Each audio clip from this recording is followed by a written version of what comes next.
ilẹ̀ wa ń sunkún lábẹ́ ìrìn. Àwọn bàbá wa ń wò wá lókè, wọ́n filẹ̀ yìí sí ọwọ́ wa. Ṣùgbọ́n a gbàgbé ohun tí wọ́n ń sọ. À ń jagun ara wa lójú ọ̀nà. À ń ta ìtàn wa lọ́wọ́. Bí a kò bá rántí ibi tá a ti ń bọ̀, báwo la ṣe máa mọ ibi tá a ń lọ? Ẹ̀jẹ̀ àwọn bàbá ṣì ń pè wá nínú afẹ́fẹ́ ilẹ̀ Yorùbá.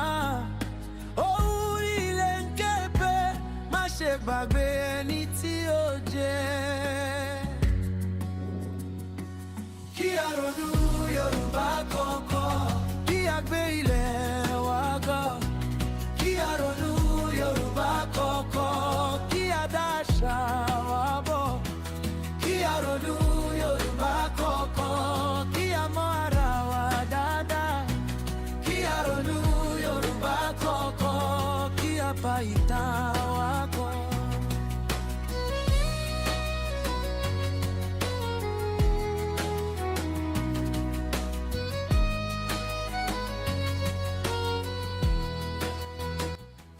Our dear listeners at home, we welcome you to tonight's episode from our studio.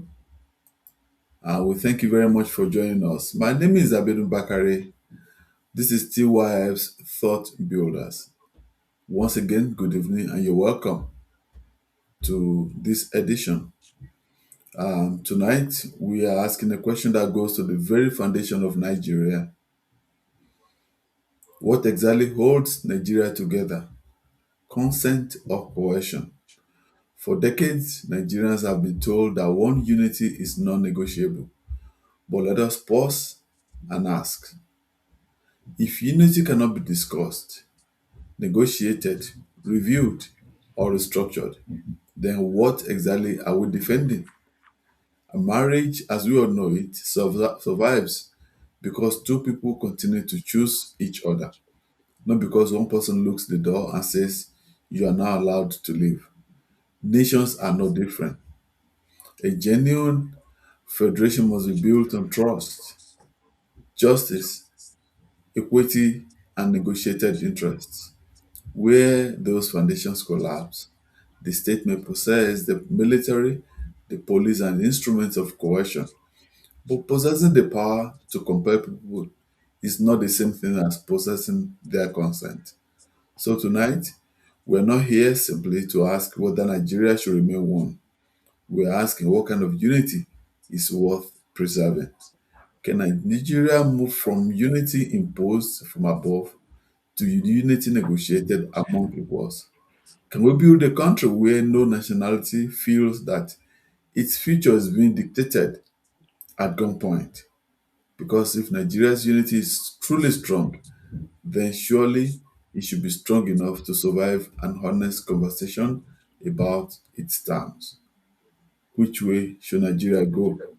Um, I thank everybody for joining us tonight on YouTube, on Twitter, on Facebook, and every other social media, even TikTok, whatever you are listening to us all over the world. As I said earlier, my name is Abiodun Bakare. I will please appeal to all our listeners on all the social media handles. Kindly retweet the space so that everybody can have a feel. And what do we call it now? In algorithms can push us far to those people who are lovers of TYF. I have with me on X Andrew, Sister Anike, and her colleagues are there, co-hosts. Sister Anike, how are you doing today?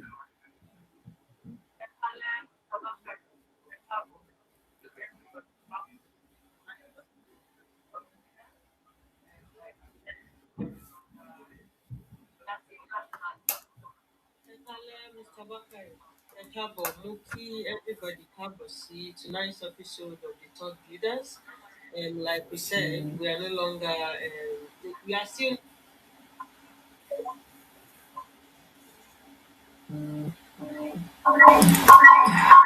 Okay. Okay, okay. So as it is, we will be having some little echo. Thank you, Sister Nikki, and every other person from that end. Um. Oh gosh, this is not good. Okay. To myself at the studio here, I'm not alone. I have Are with me, your regular friend and brother. And Are will speak to us tonight very briefly about the success we achieved regarding the Orire kidnap incident. We thank everybody. Are will talk about that before moving and some few other announcements before moving into his discourse proper for tonight. Yeah, Are, you have the floor. Thank you so much. It is an honor. It is a privilege to be here today. Thank you so much. It is an honor. I'm really happy to speak to fellow brothers and sisters that are here to listen to the words of wisdom, to the words of liberation, to the words that is coming from the depths of the depths of wisdom. Before I go into the lecture proper, I would like the production crew to try and fix my appearance. It's not looking good, and so that we are going to it's going to look proper. This is still not good. Yeah, this is better. Thank you very much. I greet us all in the name of Olodumare. I greet us all in the name of the ancient. I greet us all in the name of those that have come before us. My name is Oladimeji Bolarewa Akikomi, and I'm the president of Think Yoruba First Organization. I Think Yoruba First Organization is an organization, is an institution that was set up in order to be able to promote, to defend Yoruba civilization, to make it a civilization that is going to sit on the table at the global stage, in order to take it from a vernacular civilization to make it a proper institutional civilization. Without you, my fellow listeners, brothers and sisters, we cannot be able to achieve this. Your support, your reposts, your donations, your good words, your prayers is what has been keeping us to this very moment. It's been years that we've been doing this, and we pray to Almighty God to continue to give us the strength to continue to do this. I really want to thank the production crew of the Thought Builders. I'm talking about from the host and the co-host, Mr. Bakari, Madam Rees, Madam Ajoke, Madam Anike, Madam Ajoke, another Ajoke in Lagos, the post-production crew, the likes of Ayomide, Ayobami, Sam, everybody should be, every single one of you. Then I also want to thank the directors. I'm talking about Dr. Buki, the Secretary General of TYF, everybody, Dr. Christie, this Miss Prince Oyenoga, all these wonderful people. There's a reason why I'm thanking them. And I really want to thank all our patrons, all our supporters, all our people that believe in us, people like Madam Dabiri, Madam Shola, all this, everybody. If I forgot your name, please, it's by a mistake. Please don't be angry with me. We are so grateful that we've been able to transition, because we are looking at an evolution and we are looking at a transition. And it's that transition today that has made us to be able to become the thought builders. Because in order to be able to liberate the people, you must liberate their thoughts, you must liberate their minds. A few days ago, executives of Think Yoruba First Organization, most especially from the Oyo State chapter, they traveled from the city of the ancient, from the ancient city of Ibadan, and they went to Orire local government. They went to Grand Zero, where this kidnapping took place. They went there for 2-3 missions. The first thing was to take the message of hope that the entire Yoruba race is with sees the plight of our people and sees, understand their suffering, and they are there in order to be able to be with them, in order to be able to commiserate with them and say, brothers and sisters, we are with you. We understand your pain. The government might forsake you. The government might forget you. Even brothers and sisters, your families might forget you. But the entire Yoruba race, we don't need to be your family. In as much you have the blood of Yoruba people flowing in you, TYF is your family. So we went there and we were really, really happy. So I saw the videos. Many of us saw the videos. A lot of us, they were in tears that we are the only Yoruba institution that reached out to them. We are the only Yoruba organization that actually got across to them. This is not to boast. It's to motivate all members of Think Yoruba First organization worldwide and to tell them, thank you, to say we can do more. This is a starting point. We can actually go beyond what we currently started.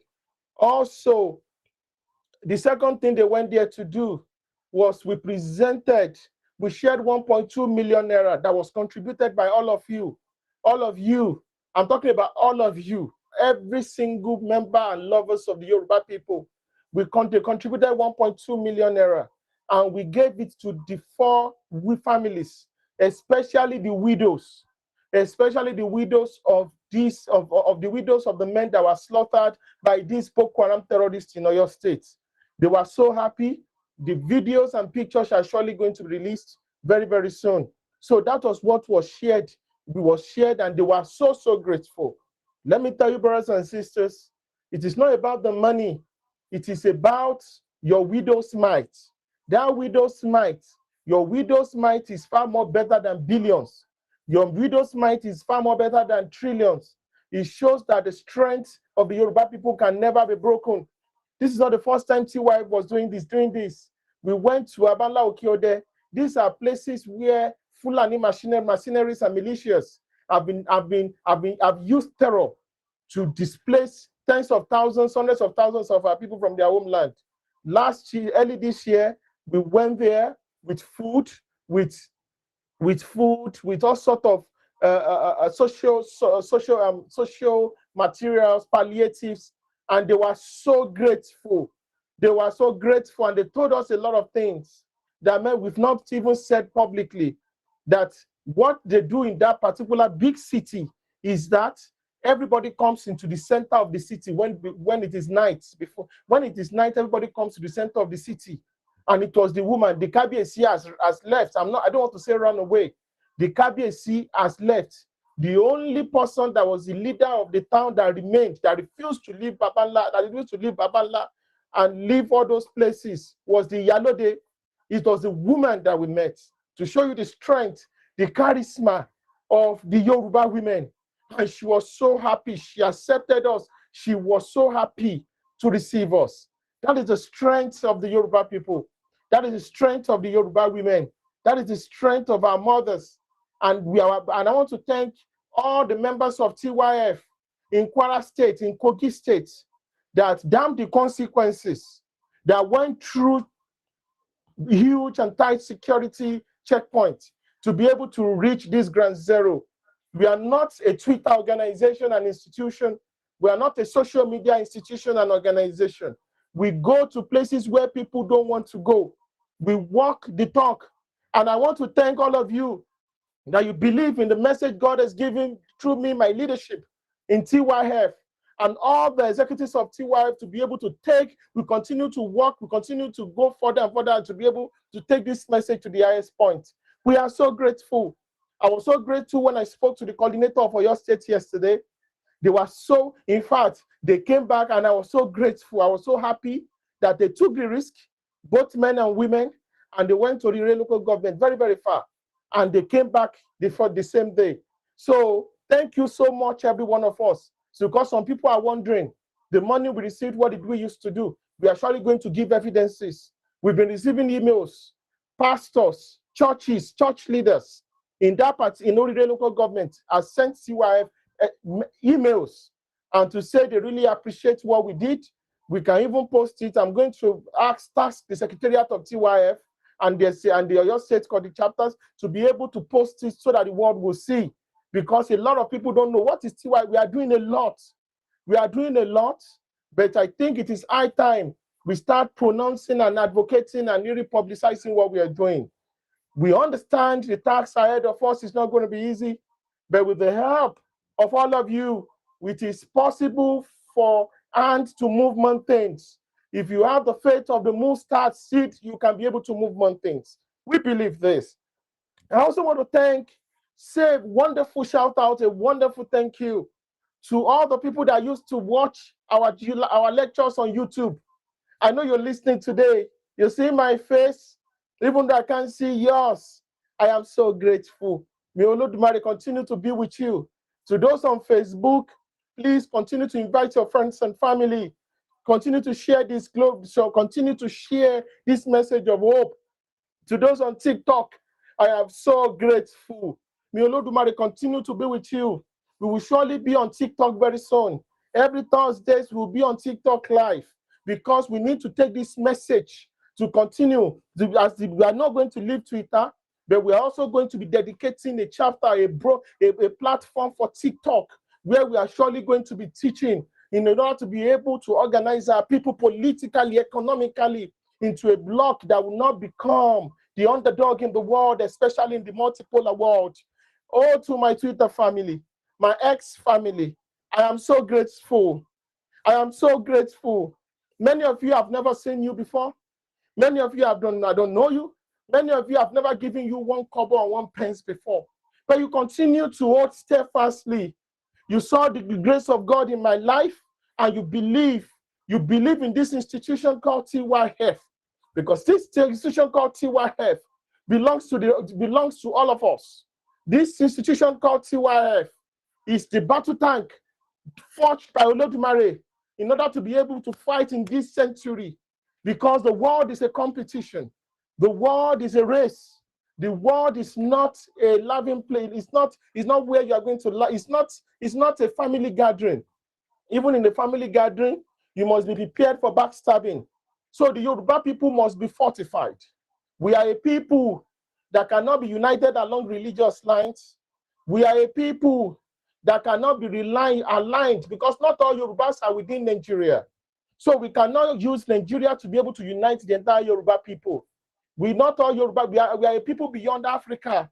We are not a people that can be united basically using the structure of the African colonial Westphalian 1884 Berlin Conference borders. We are a global race. We are a transcontinental race. That is who the Yoruba people are. So what do we use to unite our people? We unite around the ethnicity. We unite around our identity.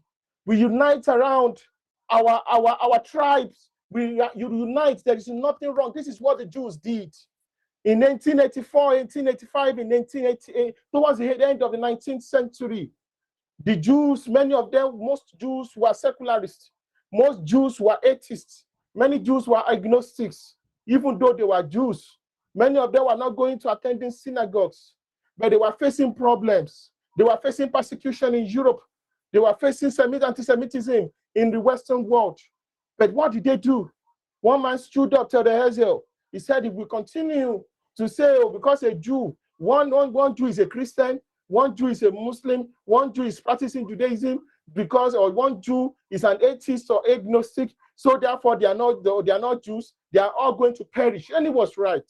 What did they do? They created political Zionism in order to coalesce all Yoruba people, all Jews together.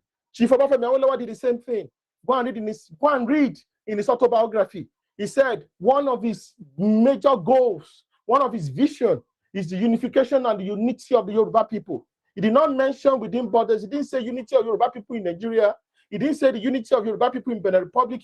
He didn't say the unity of Yoruba people in Togo. He didn't say the unity of Yoruba people only in Brazil. He said the unity of the Yoruba people. It was a global mission. It was a global vision. It was a global calling.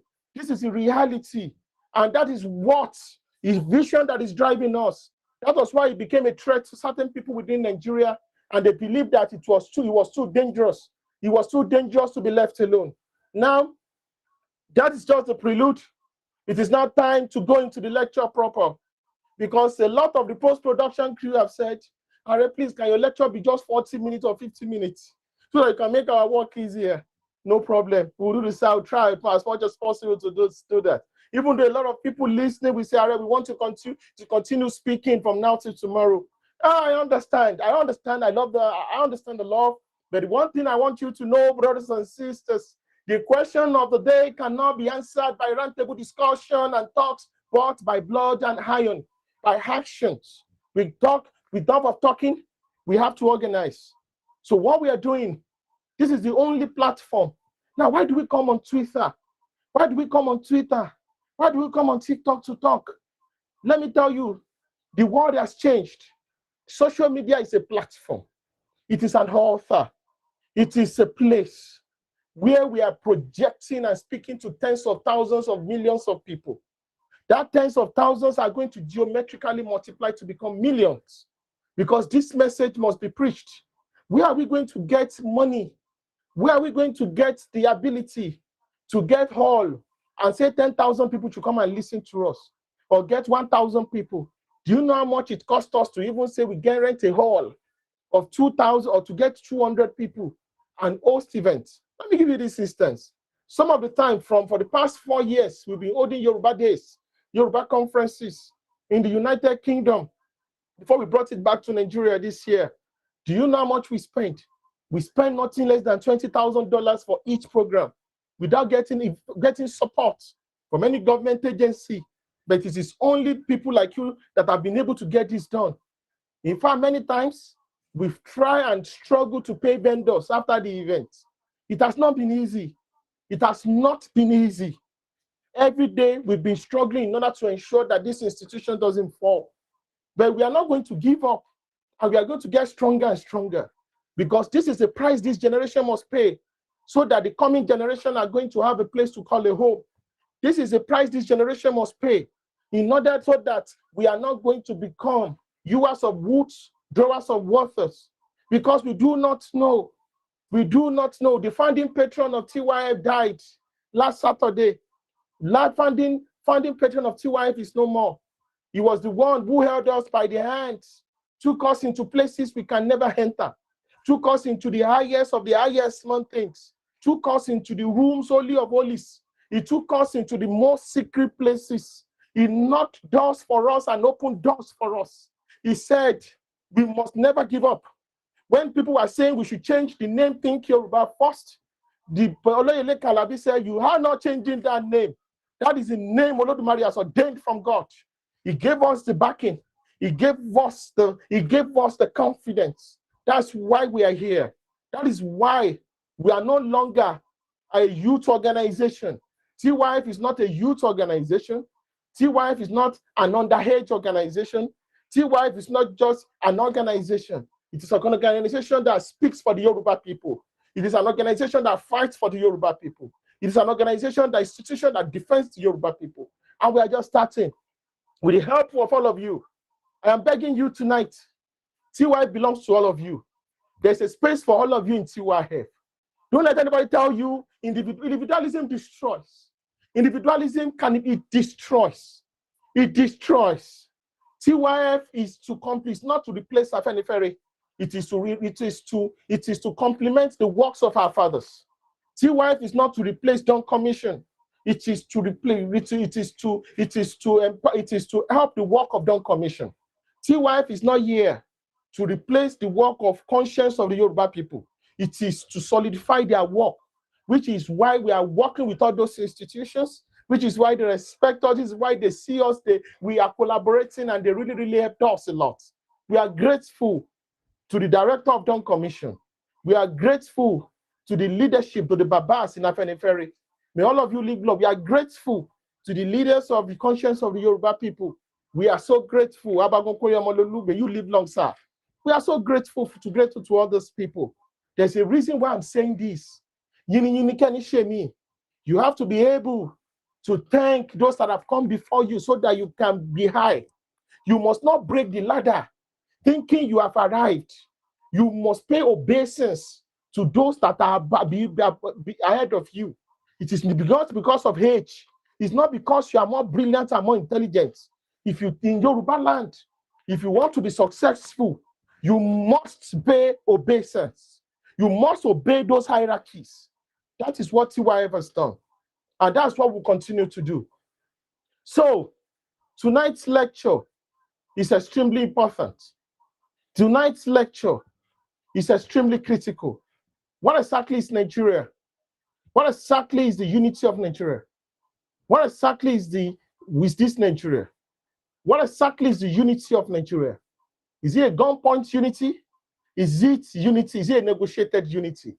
Those are the questions we need to ask ourselves. That is the question you must ask yourself. Is this country a gunpoint unity? Is this country a negotiated unity?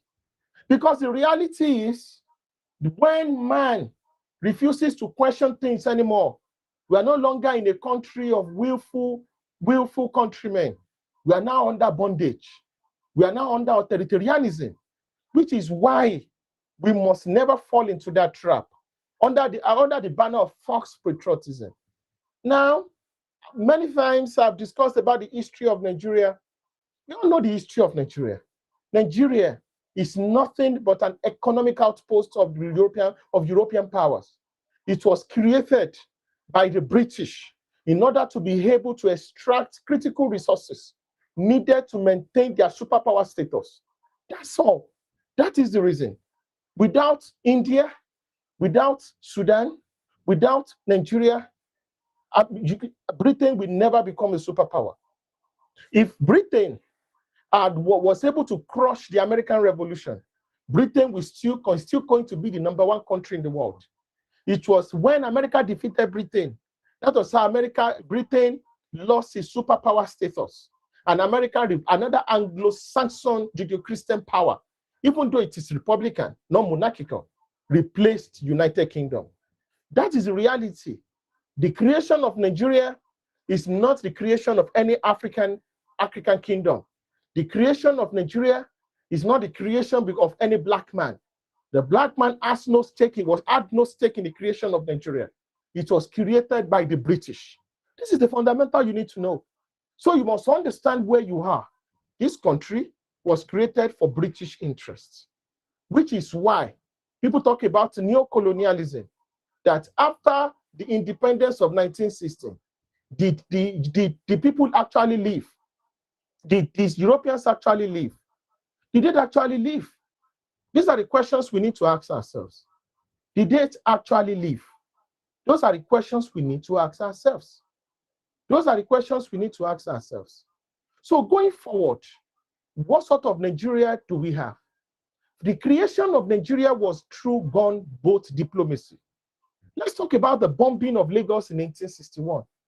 The bombing of Eko, which led to the death of close to 5,000 to 10,000 indigenous Awori people and Yoruba people in Lagos.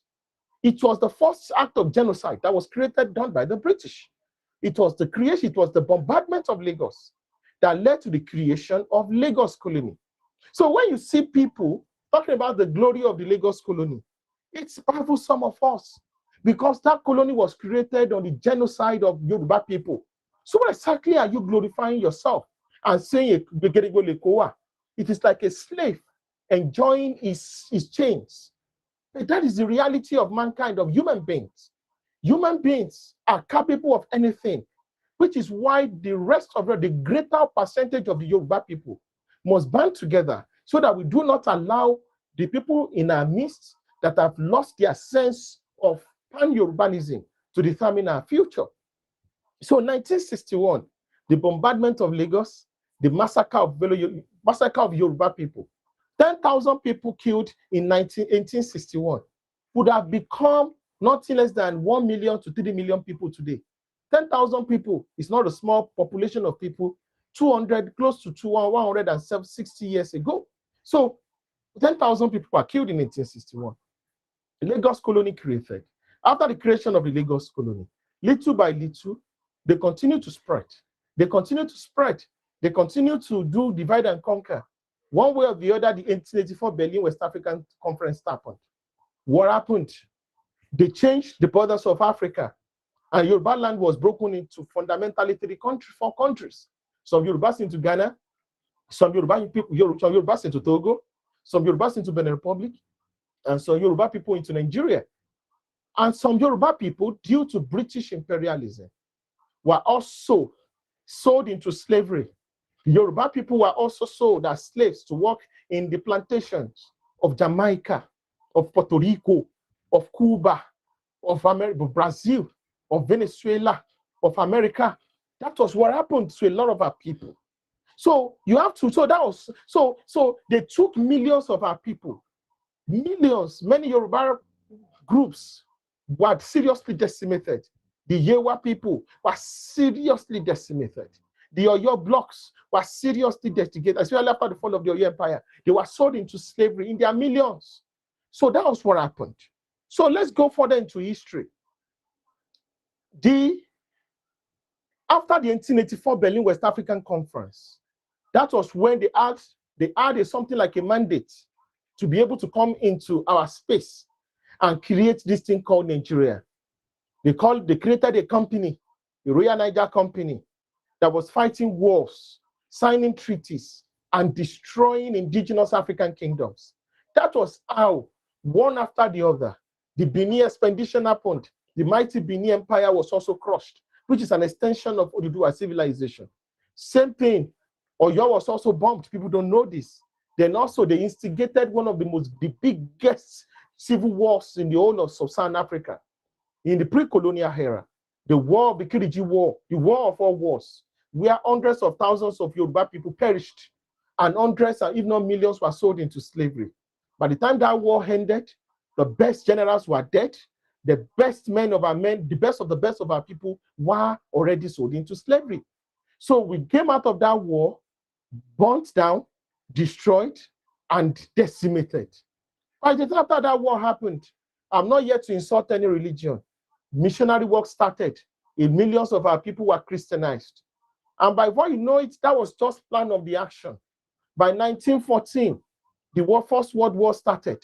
A lot of our men were taken to go and fight in wars we had no business in because we were part of the bigger metropolis.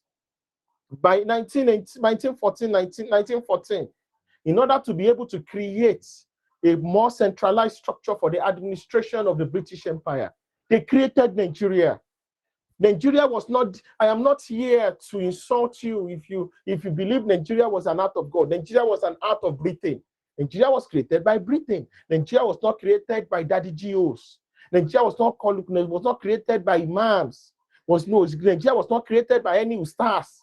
Nigeria was not created by any pastor, any prophet. It was created by Britain for the economic exploitation of indigenous African civilization. That was why Nigeria was created. So that was gunboats. So Nigeria was created through gunboats. Now let me not feel gunboat diplomacy. So it was a gunpoint unity. That was the beginning in 1914. By 1918, something happened. Not all Yoruba blocks were already in Nigeria. The Egba Kingdom, which was an enclave, was still running its own country, was given a form of autonomy. Just like Lesotho was given autonomy, Lesotho is like a dot in the circle. But Lugard never wanted that because he knew if the Egba people were independent, the other Yoruba city-states will start asking questions. Why are the Egba people an independent country and we are not an independent country? He knew what he was doing. So another war happened, the Adubi War, and Egba Kingdom sovereignty was crushed through war, and that was how this happened. That was how Egba was also annexed into becoming part of Nigeria. Now, from 1919 onward, something happened. They started creating new intellectuals. They started creating new intellectuals. They started creating new ideologues that were preaching the Nigerian unity. Most of these people were mostly returnees, Sierra Leone educated intellectuals to be able to preach this Nigerian unity through missionary works, through the schools they created. So from 1918, after the Second World War, the British emerged victorious against the Ottoman Empire and the Germans, Austro-Hungarian Empire. They became richer, but something happened. A lot of Africans now knew how to use the guns. They understood that the whites were not invisible. By the time the Second World War happened, the British were already economically bankrupted because they could not get enough resources to continue to fund their war. So they were borrowing money from America. They were borrowing money of America. And America said, if you want us to support you in that war, you must disband your empire. So if you observe, so don't think the independence you got was because of the benevolence of the British. The British Empire was disbanded because America because they could not sustain the British Empire anymore. They couldn't. They were bankrupted by America. So that was what happened. So from 1950s, new local leaders started appearing. Even before 1950s, people like Abatola Inka Macaulay, who created the NCNC, people like Obafemi Awolowo, people like Chief Obafemi, people like this Igbo man, Azikwe. So these people started emerging. Now was a problem. Now the problem then was there was a clash of civilization and ideology within Nigeria. People of disparate ideology, these people of disparate identities, people of disparate ways of life, people of disparate capacity, these people with disparate civilizations when it comes to evolution. Let me give you this instance. Even though we are all Africans, we are different people. You can't compare the sophistication of the Germans to the Romanians. You can't compare the sophistication of the Dutch to the Italians. You cannot compare the sophistication of the Anglo-Saxon in England, and you are comparing it to people in Kosovo, to the Albanians in Kosovo. It is impossible because there were different levels of advancement. That was what happened in Nigeria. Different people with different social structures were brought together to create Nigeria. And we are asking ourselves not to have tensions. It's impossible. There are 3 countries on earth where Britain did the same thing. 3 countries. I'm going to use them. I'm going to speak more on Sudan. I keep on talking about Sudan because Sudan is the closest thing to Nigeria. What happened to Nigeria? What happened to Sudan? It's surely going to happen to Nigeria if care is not taken. Some of us are ringing and shouting because we do not want to go the way of Sudan. Now, what happened to Sudan? What happened in Sudan? Why, when the British took over Sudan, they Christianized the South heavily and refused to Christianize the North. And they gave political power to the North. The same thing they did in the South. In Nigeria, they Christianized Southern Nigeria heavily. And in fact, Lord Lugard made sure that missionaries did not go into the Northwest, into the former Sokoto Caliphate, into the Kanem Borno Empire. He refused. And he gave them power. He gave them power because this was the protocol of the British Empire from the Middle East, Far East, Central Asia, Indian subcontinent, and Africa. I'm going to give examples. When the British went into British India, the British got trillions and trillions worth of dollars in today's currency. That was what they looted out of India to become a superpower. But they were able to do that by having a pact with the Mughal Empire, which were Muslims, Turkic Muslims, but Persian aristocrats, bourgeoisies, and aristocrats, bourgeoisie, and intellectuals. So that was what they did in India, and it worked. And they were able to subjugate the indigenous Hindus, who were the majority. It worked perfectly. In order to be able, the biggest threat to the British Empire at that time was the Ottoman Empire. In order to destroy the Ottoman Empire, the British had pacts with radical ultra-Sunni Arab nationalists. Now, some of them became Wahhabis, and that was what they did. And they were able to say, okay, this worked well with the Arabs. And the plan, it was a more than 100 years plan, which finally led to the balkanization of the Ottoman Empire. So they gave the Arab.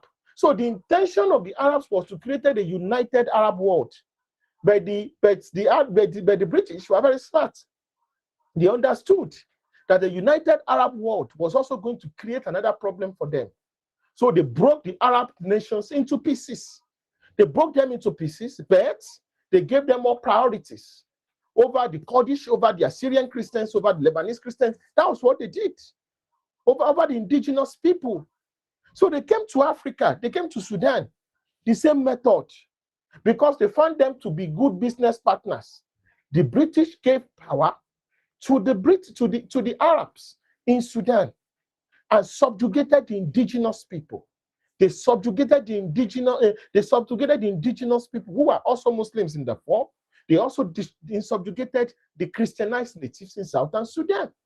The same thing they did in East Africa, in Zanzibar. They gave power to the tiny Arab ruling monarch of Zanzibar, which used to be part of the Omani Sultanate.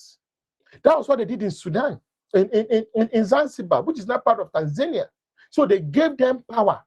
It was more they believed they were better good business partners due to their own maybe racial bias, and they gave them more privilege.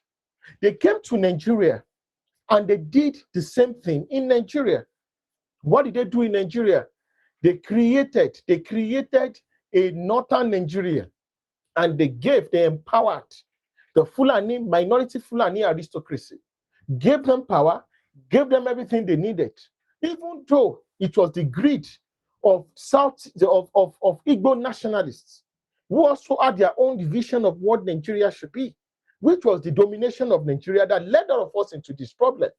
Because Awolowo told Zik was not looking for a federal republic of Nigeria. Zik was looking for a unitary system of government of Nigeria, which was why Ahmadu Bello told Zik, let us respect our differences. Awolowo told Azikwe, Nigeria is not a nation but the country of nations. That was what he told him. But Zik didn't listen. Zik never wanted to listen because Zik had other intention, they had other ideology on what Nigeria should be and how Nigeria should be. So that was how we got here. And when Awolowo started saying Nigeria should run a confederacy, Nigeria, Awolowo, Bode Thomas, Anthony, and Nauru, these were people that were in the progressive bloc. Let us have secession clause in the Nigerian constitution. Zik started writing letters. He started threatening the Yoruba intellectuals at that time that they should be thrown to jail, that they were trying to break up Nigeria. This was before Nigeria got independence. And they were saying that they should be charged with treason. When you are charged with treason, it is the death penalty or life imprisonment. But Zik was actually saying that Awolowo should be killed for treason. Because Awolowo said, this country is like the USSR. This country is like Switzerland. These three countries like United Kingdom, a country made up of different ethnic nations. Why are you trying to create? It was built on the genocide of indigenous people. What peculiarity? How are you going to combine the Arab Fulani-inspired Islamic civilization in the north, and you are going to coexist with them? You being a Christian, this was going to backfire. Zik didn't listen. He believed he was talking about unity. So because it was not a negotiated unity. That was why Ahmadu Bello got what he wanted. What he wanted was, in this new Nigeria, the Fulanis must become the leaders, they must become the prime minister, the Fulanis must rule northern Nigeria, the Sokoto Caliphate, the Usman Dan Fodio pre-colonial structures, all the emirates where they conquered the indigenous people must remain intact. He got it. In fact, he got more. He didn't conquer, Usman Dan Fodio did not conquer the Benue, the chiefs, didn't conquer the Jogons, didn't conquer the Okun people, didn't conquer the Galas, but he was able to get all these people to be under the northern region. And the northern region was ruled like a caliphate. And the Arawanization and Hausanization policy started. And that is the beginning of the reason why Nigeria is at war with itself, because we refuse to define what Nigeria is. So Nigeria, from the beginning, was a gunpoint unity. It was Awolowo that was negotiating. And Ahmadu Bello was also negotiating that we want to be in Nigeria, but we must continue to practice our Sharia, and we must dominate and control and dictate the politics of Nigeria. Anything apart from that, we are not interested. It was the same thing, the Persian Muslims. I'm talking about the Pakistani Muslims. This was what they said when the British left India. They said, look, we are going to share power equally, or we are going to have more power than you, because we ruled you for 400, 500 years. That was what they told the Hindus. That's why the Hindu nationalists said they are never going to have interest in this. And India broke up violently. The same issue was supposed to happen in Nigeria, but Azikiwe quickly went and said, no problem, let them have more political power, because they believed that once they get in Nigeria, they are going to dominate and subjugate the rest of Nigeria. They thought, because the reality, and that's the problem. If the Igbos were an ancient civilization, an empire-building race, they would have known they were walking into a trap. But they were looking at their gains at that particular period of time. They were the clerks, they were in civil service, they were used. I have to tell you the truth. Peter Obi said something that they are the ones that are more Nigerian than anybody. He knew what he was talking about. Because without the Igbos, there would never be a Nigeria. Awolowo would have ensured that there was secession clause in Nigeria, and Awolowo would have ensured that the Middle Belt got their independence from the caliphate. Awolowo would have ensured that the Yoruba people of Kogi and Kwara had been liberated. Awolowo would have ensured all these things, because that was what he was fighting for. Basic was not interested in that. He was more interested in ensuring Nigeria was not even practicing a federal system of government, where he was more interested in ruling Yoruba land than even leading his own people. The obsession was more than that. And that's how we got here. Because you need to know what Nigeria is. So when you approach federal politics, you don't approach federal politics the way you approach local government election, where you can say, I can go and vote for what I like. You can't. You vote for somebody that is going to destroy you. Let me tell you something, the irony of democracy. Democracy is the best system of government, but democracy gave rise to the most deadly human being in history that killed tens of millions of people. Democracy gave rise to Adolf Hitler. Even the best system of government can destroy you if you are not careful. The best system of government can annihilate you. The best system of government can destroy you. So from 1960 till date, so from 1960, then by 1966, the Igbos they did the first coup. Even though they were able to bring some naive, ultra-liberal Yoruba people into it, some. But we know the agenda. Immediately Nrosi got into power, he brought in the unitary system of government, which Azikiwe had been asking for. Leaders in the north were killed, leaders in the west were killed, leaders in the Midwest were killed, but the Igbo leaders miraculously escaped. Why did the Igbos do this? Let me tell you something. Your leaders are very critical. Your intellectuals must be protected. This is why it surprises me. How some Yoruba people behave. You don't destroy your intellectuals. You don't. You might not love them. You don't. Your strong men must be protected. Especially if you are in a race, you are in a competition. You don't. That was one of the things that destroyed the Ibadan Empire. Arelatosa was busy purging and destroying the generals The strong men that made the Ibadan Empire what it is. Starting from the deaths of Efoshetan and Iwura in Ibadan, Yalo de Ibadan. That's how he destroyed the Ibadan Empire, by purging the best brains. The best brains must be preserved. You don't need to like them. You don't destroy. Once you destroy the best brains, that's the end. Don't say all of us are the same. All of us are not the same. It is impossible to replace somebody like Bola Ige. It is impossible to replace somebody like Tinubu. It is impossible to replace somebody like Awolowo. It is impossible. It is impossible. You have to understand. The Germans have not been able to see anybody that looked like Otto von Bismarck till date. That's like 200 years after he came. No replacement for him. No replacement for him. You cannot see somebody like George Washington, people like American founding fathers. No replacement for them. There's no. It is very rare for you to see somebody like Winston Churchill. In Britain, no replacement for people like that. There's no replacement for Awolowo. There's no replacement for Ewane. Some people try to fit into it, but it's impossible. It is divinely ordained to be able to reach that. That is why, and why we must not be a race that kill its prophets. It must not be, the Yoruba race must not be a race that kill its prophets. That's why people like us say, we won't allow you to destroy Sunday Igboho. So those APC influencers, some of these APC influencers, that all of a sudden now they are not clapping for him, we are busy asking for his death, asking for his head. Even though I'm not blaming all APC influencers, and because we have Islamists who wanted the Yoruba people defenseless, who wanted the Yoruba people to be a shooting target, who wanted the Yoruba people to just be sitting so that we are going to be used as shooting targets. In Nigeria, you must have your own hand power. You might have the brain, you have the intellectuals, you have the economic power. Without your hard power, you are going to be crushed. Let me give you this instance. Baghdad was the center of the golden age of Islamic civilization.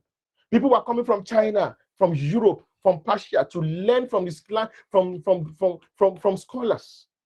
There were billions. They were doing astronomy, medicine, geometry, geomancy, astronomy. They were performing sorcery. Baghdad was the center of human knowledge and civilization. If you are not in Baghdad, you are nowhere. That was how Baghdad was. Do you know what happened? It was the barbaric Mongolians that went into Baghdad and slaughtered millions and millions and millions of people and slaughtered all their professors. Their brain and their intellectualism could not save them. So you need your hard power. You need your own. Your people have Tompolo. They have Asari Dokubo. They have all these people. You must be able to defend your own self. Within Nigeria, that's the bitter truth. I don't speak for other people, but I understand our lesson that we learned in Adeko should be an eternal lesson to the Yoruba people. This is not politics. We are saying the truth, and nobody's going to arrest us for saying the truth. So Nigeria, it's a gunpoint unit. So it was our Lord that was trying to negotiate. He was trying to negotiate. That is why the Yoruba people are talking, Yoruba leaders of thought have always been talking about restructuring, state police, decentralization of power. That is negotiated unity. And there's something in Nigerian constitution that Nigeria unity is unquestionable, all those kind of things. That was when they say Nigeria unity is unnegotiable.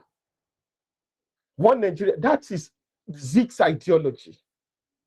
But what happened? His people, in fact, he supported Biafra. His people went to defend Biafra. So his people went to fight a bloody war where millions of people perished between 1967 to 1970 because they know they've lost out in their privileges that were making them to shout one Nigeria at all costs.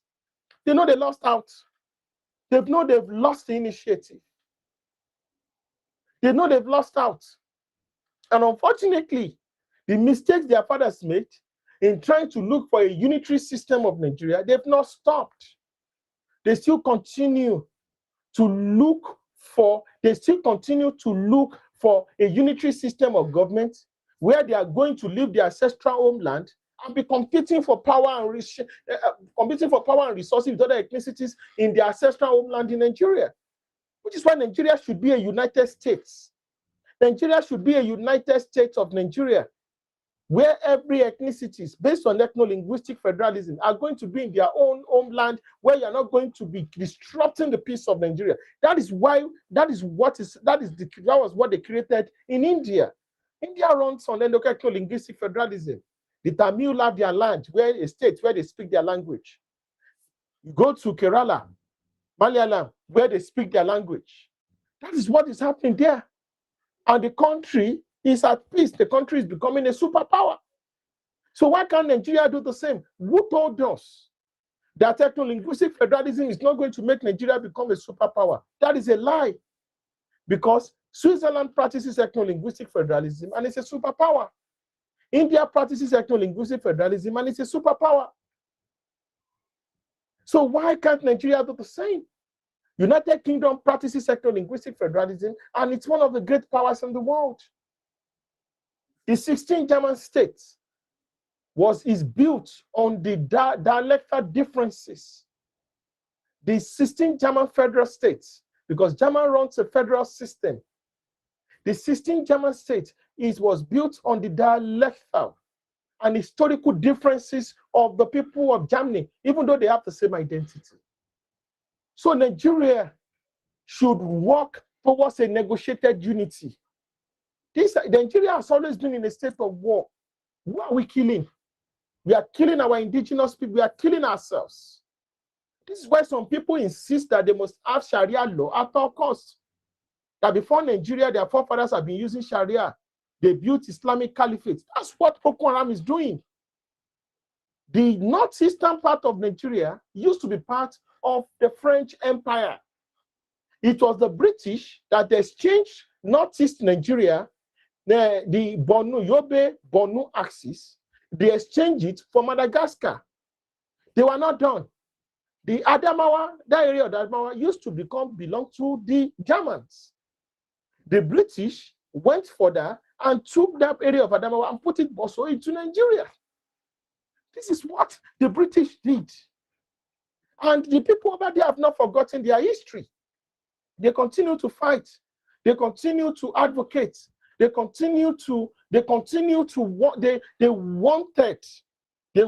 their ideology. They want to restore back to the Kanem Borno Empire. This is a reality that some of us, or many people are trying to avoid.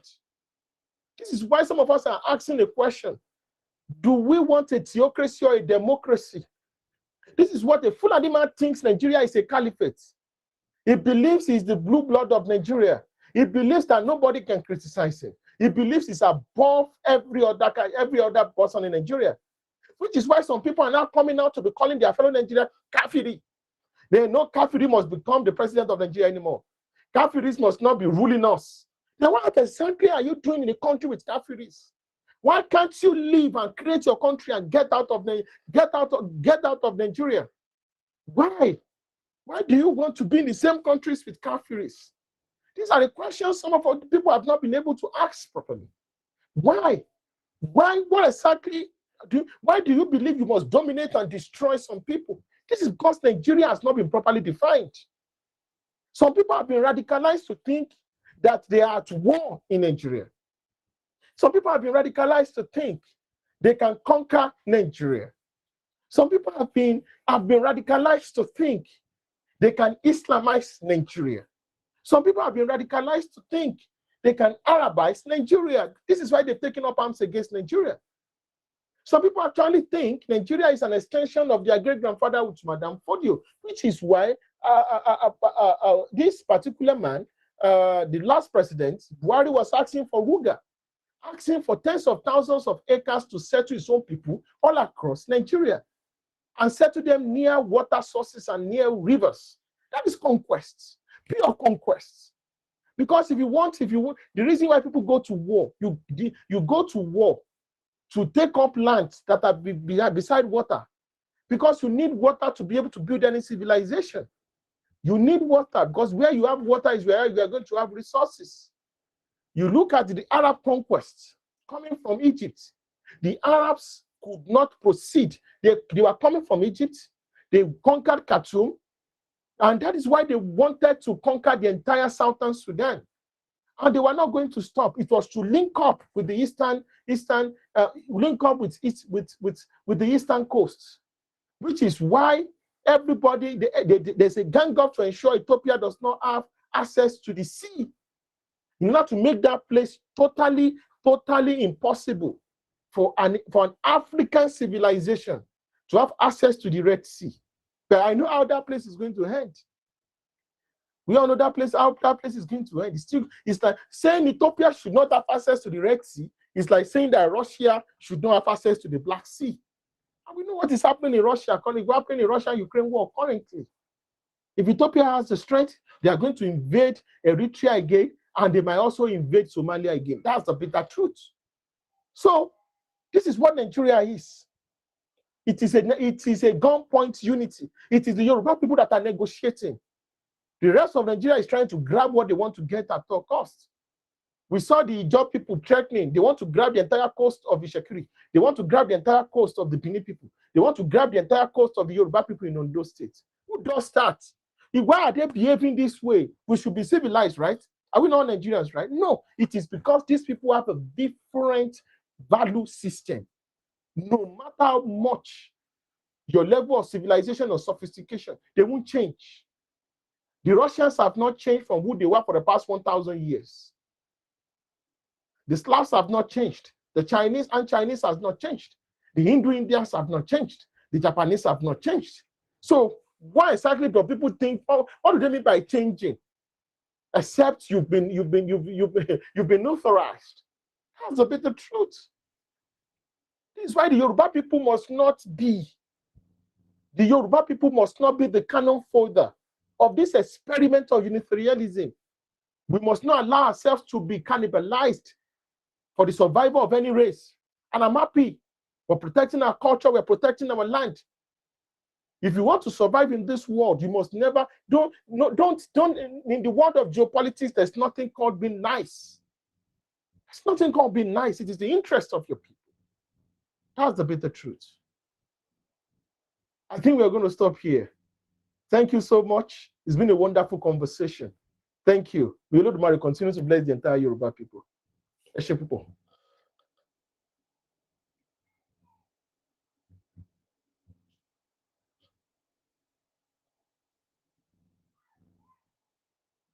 Do you have the moderators there?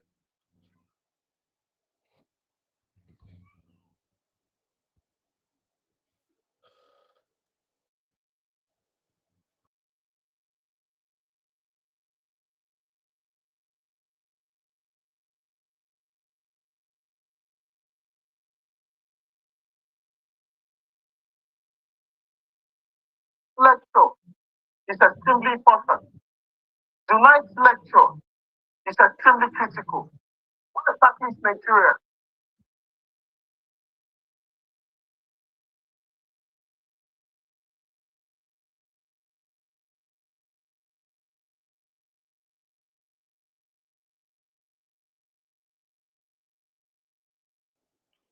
The lecture is over. Please, the moderators, please take over. Madam Ejide, Mr. Bakari. What's happening?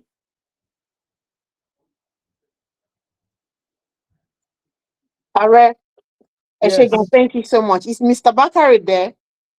That's a wonderful lecture. That's been a very wonderful lecture, like always. Thank you so much, Are. Eshego, thank you so much. Mr. Bakari, are you there? Madam Monica, are you there? Yes, I'm here. Yeah, go maybe. Yeah, we can hear you, but we can't see you. Okay, now we can see you. Can you see me now? Okay. Yeah. All right. That's good. Yes. Go ahead, madam. Please go ahead. So, Are, I mean, like always, that's been a very wonderful lecture. A reminder for all our people to really know as in Nigeria, it's not a joke. We are more or less like in a competition. So, and it's very, very important. Like Ares said, our leaders, they are, we cannot just, we really have to hold on to our leaders. They are our brain box. We cannot kill them. We should not. We cannot hurt our leaders.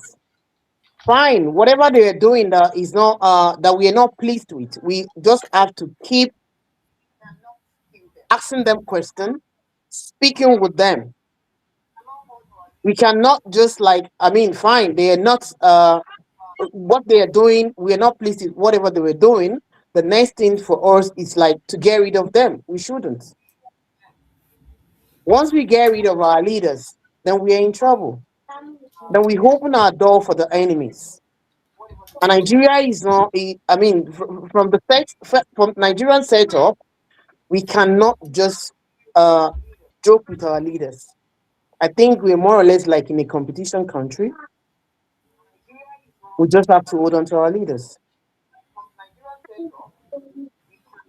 Oda, thank you very much. Thank you very much for that perspective. We will go over to the Twitter now to X. Annika, are you there, please?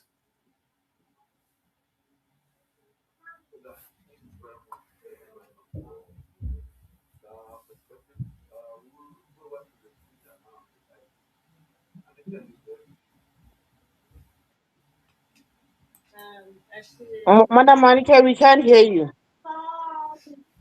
actually, àdúpẹ́ o, ẹ kú gbogbo ìgbà o. Kò ní sú yín, kò ní rẹ̀ yín o. Láti ẹni sọ̀rọ̀ rẹ̀.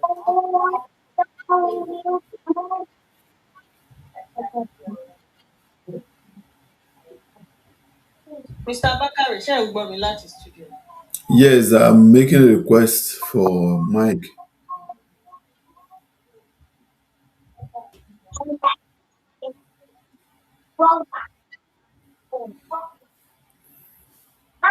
Okay, Okay. please go ahead, Annika, please. Okay. Ààrẹ ṣé o, ẹ kú gbogbo ìgbà o. I hope you can hear me. Kò ní sú yín, kò ní rẹ̀ yín o. Negotiated unity on gunpoint unity, you justice to that. And you see, when we talk about our leaders, like Madam Ajoke had said, we can't, no matter how crazy it gets, we can't try to destroy our leaders because anywhere or in any society, once the leaders are destroyed, then there is already a problem because a lot of problem would arise. Who is going to be the next leader? How are we going to do it? So whoever it is, tọ́lọ́run ti gbé síbẹ̀ fún wa, we should just, when lives give you lemon, you make lemonade, or how do they say that? That. So, ṣé àdúpẹ́ ààrẹ, we really appreciate your time, your effort. Ọlọ́run á máa àjàrà yẹn á máa jẹ́ lágbára náà. Bakare, Yeah, do you you have can. questions from, Uh, or should we take yeah, you can call up next? any this. Yeah, Okay. thank you. So if you have questions to ask us, please request the mic and come up. You want to say anything about the lecture, please request the mic. We are waiting for you. And somebody is coming up, but I think their name is back.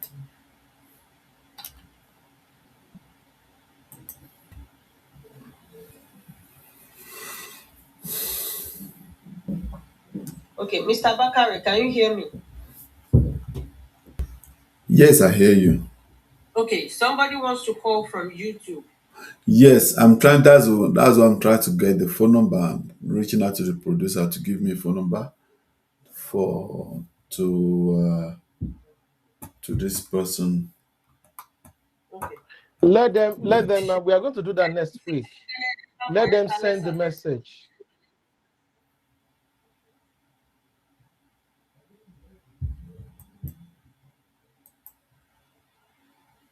yeah. Ẹ máa sọ̀rọ̀ yìí lọ, Stanike. Okay, Mr. Bamdele is no longer up. Ejeri Pada. If you want to say anything to the topic, contribution, observation,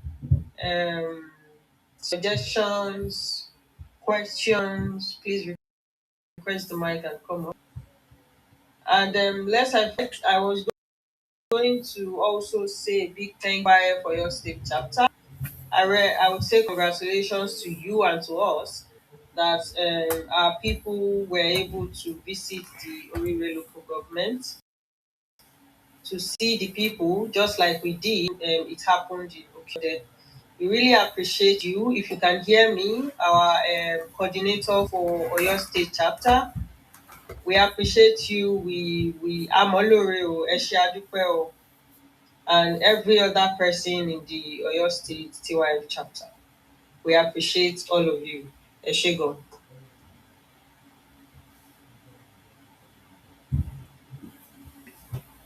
Okay. Àwọn èèyàn wa ò ní question. Okay. So I don't know if there are questions from TikTok and YouTube.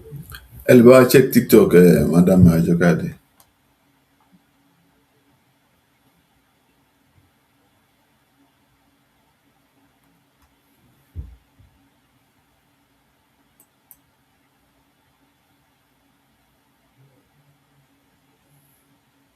Do we have any Don't have any question on TikTok. engagement? Okay.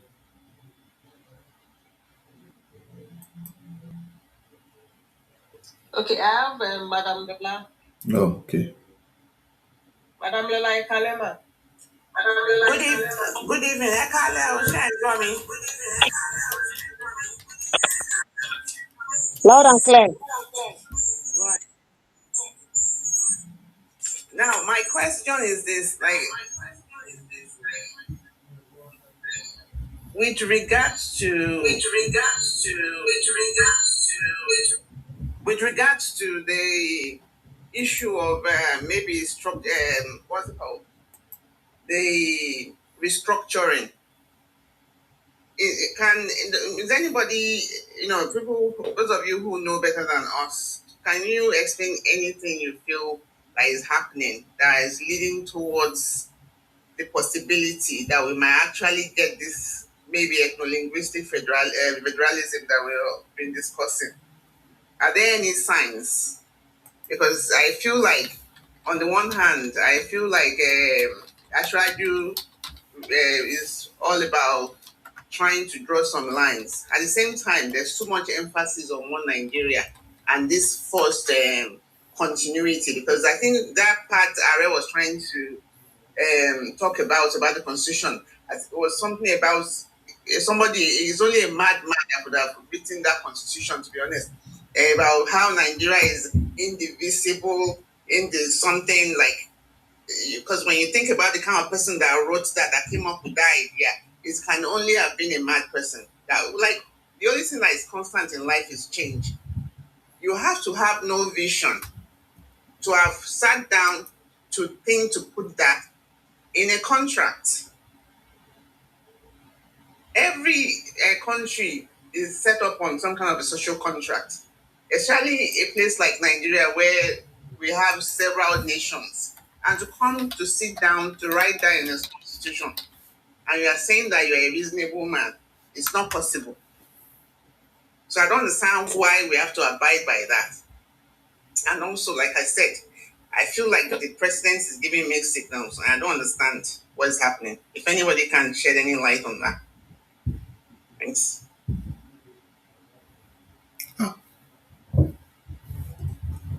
Are should be on X now. He will give you a response from there.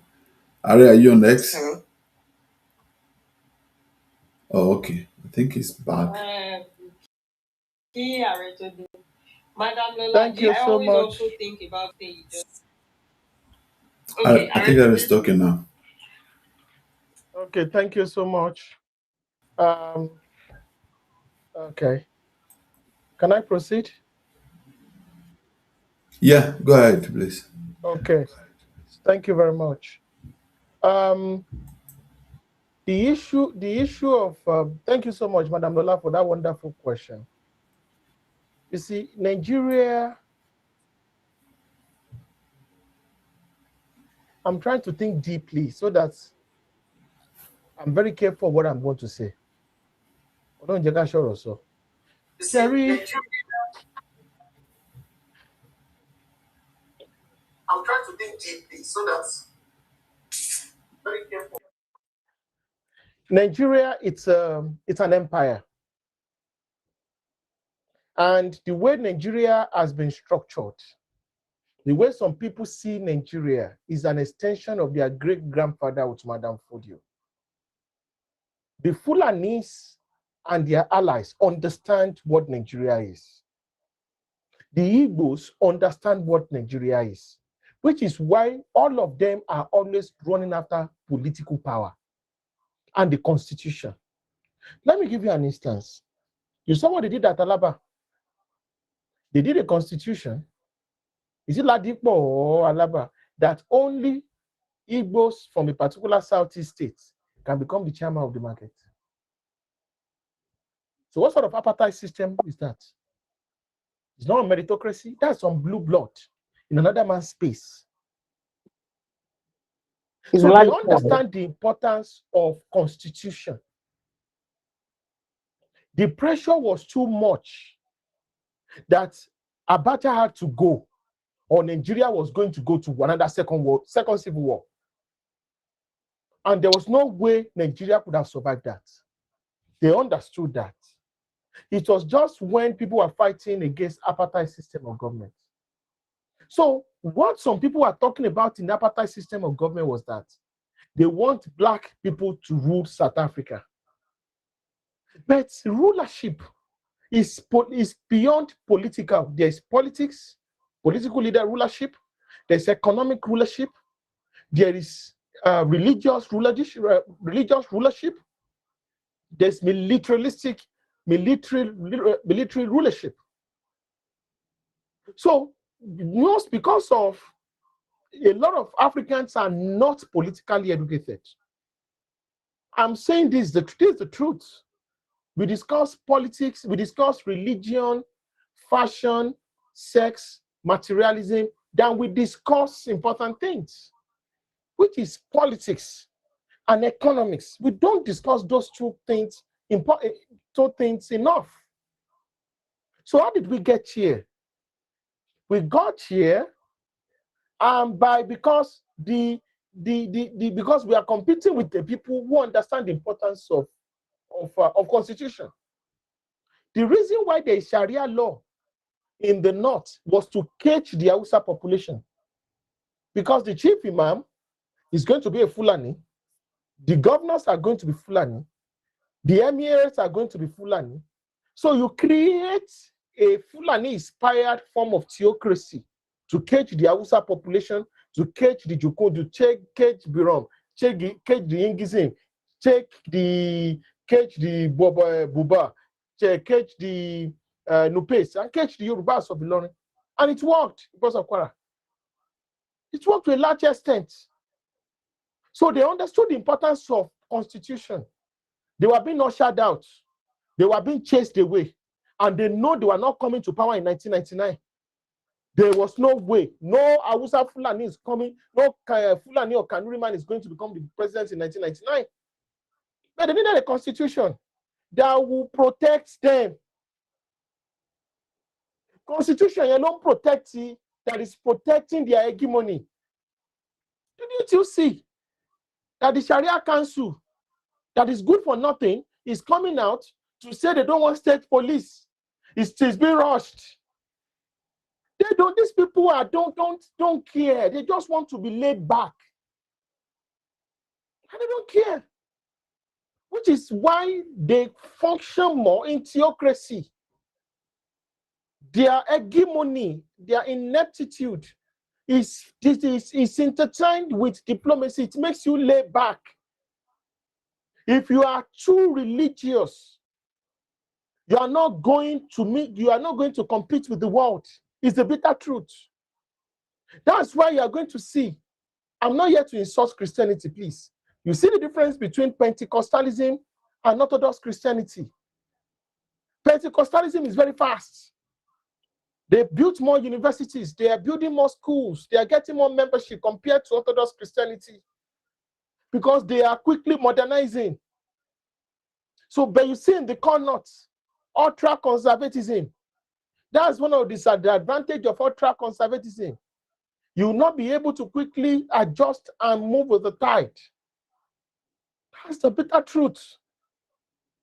So what they did, Abu Salam did, was to create a system of government to protect Fulani interests within Nigeria, which it did.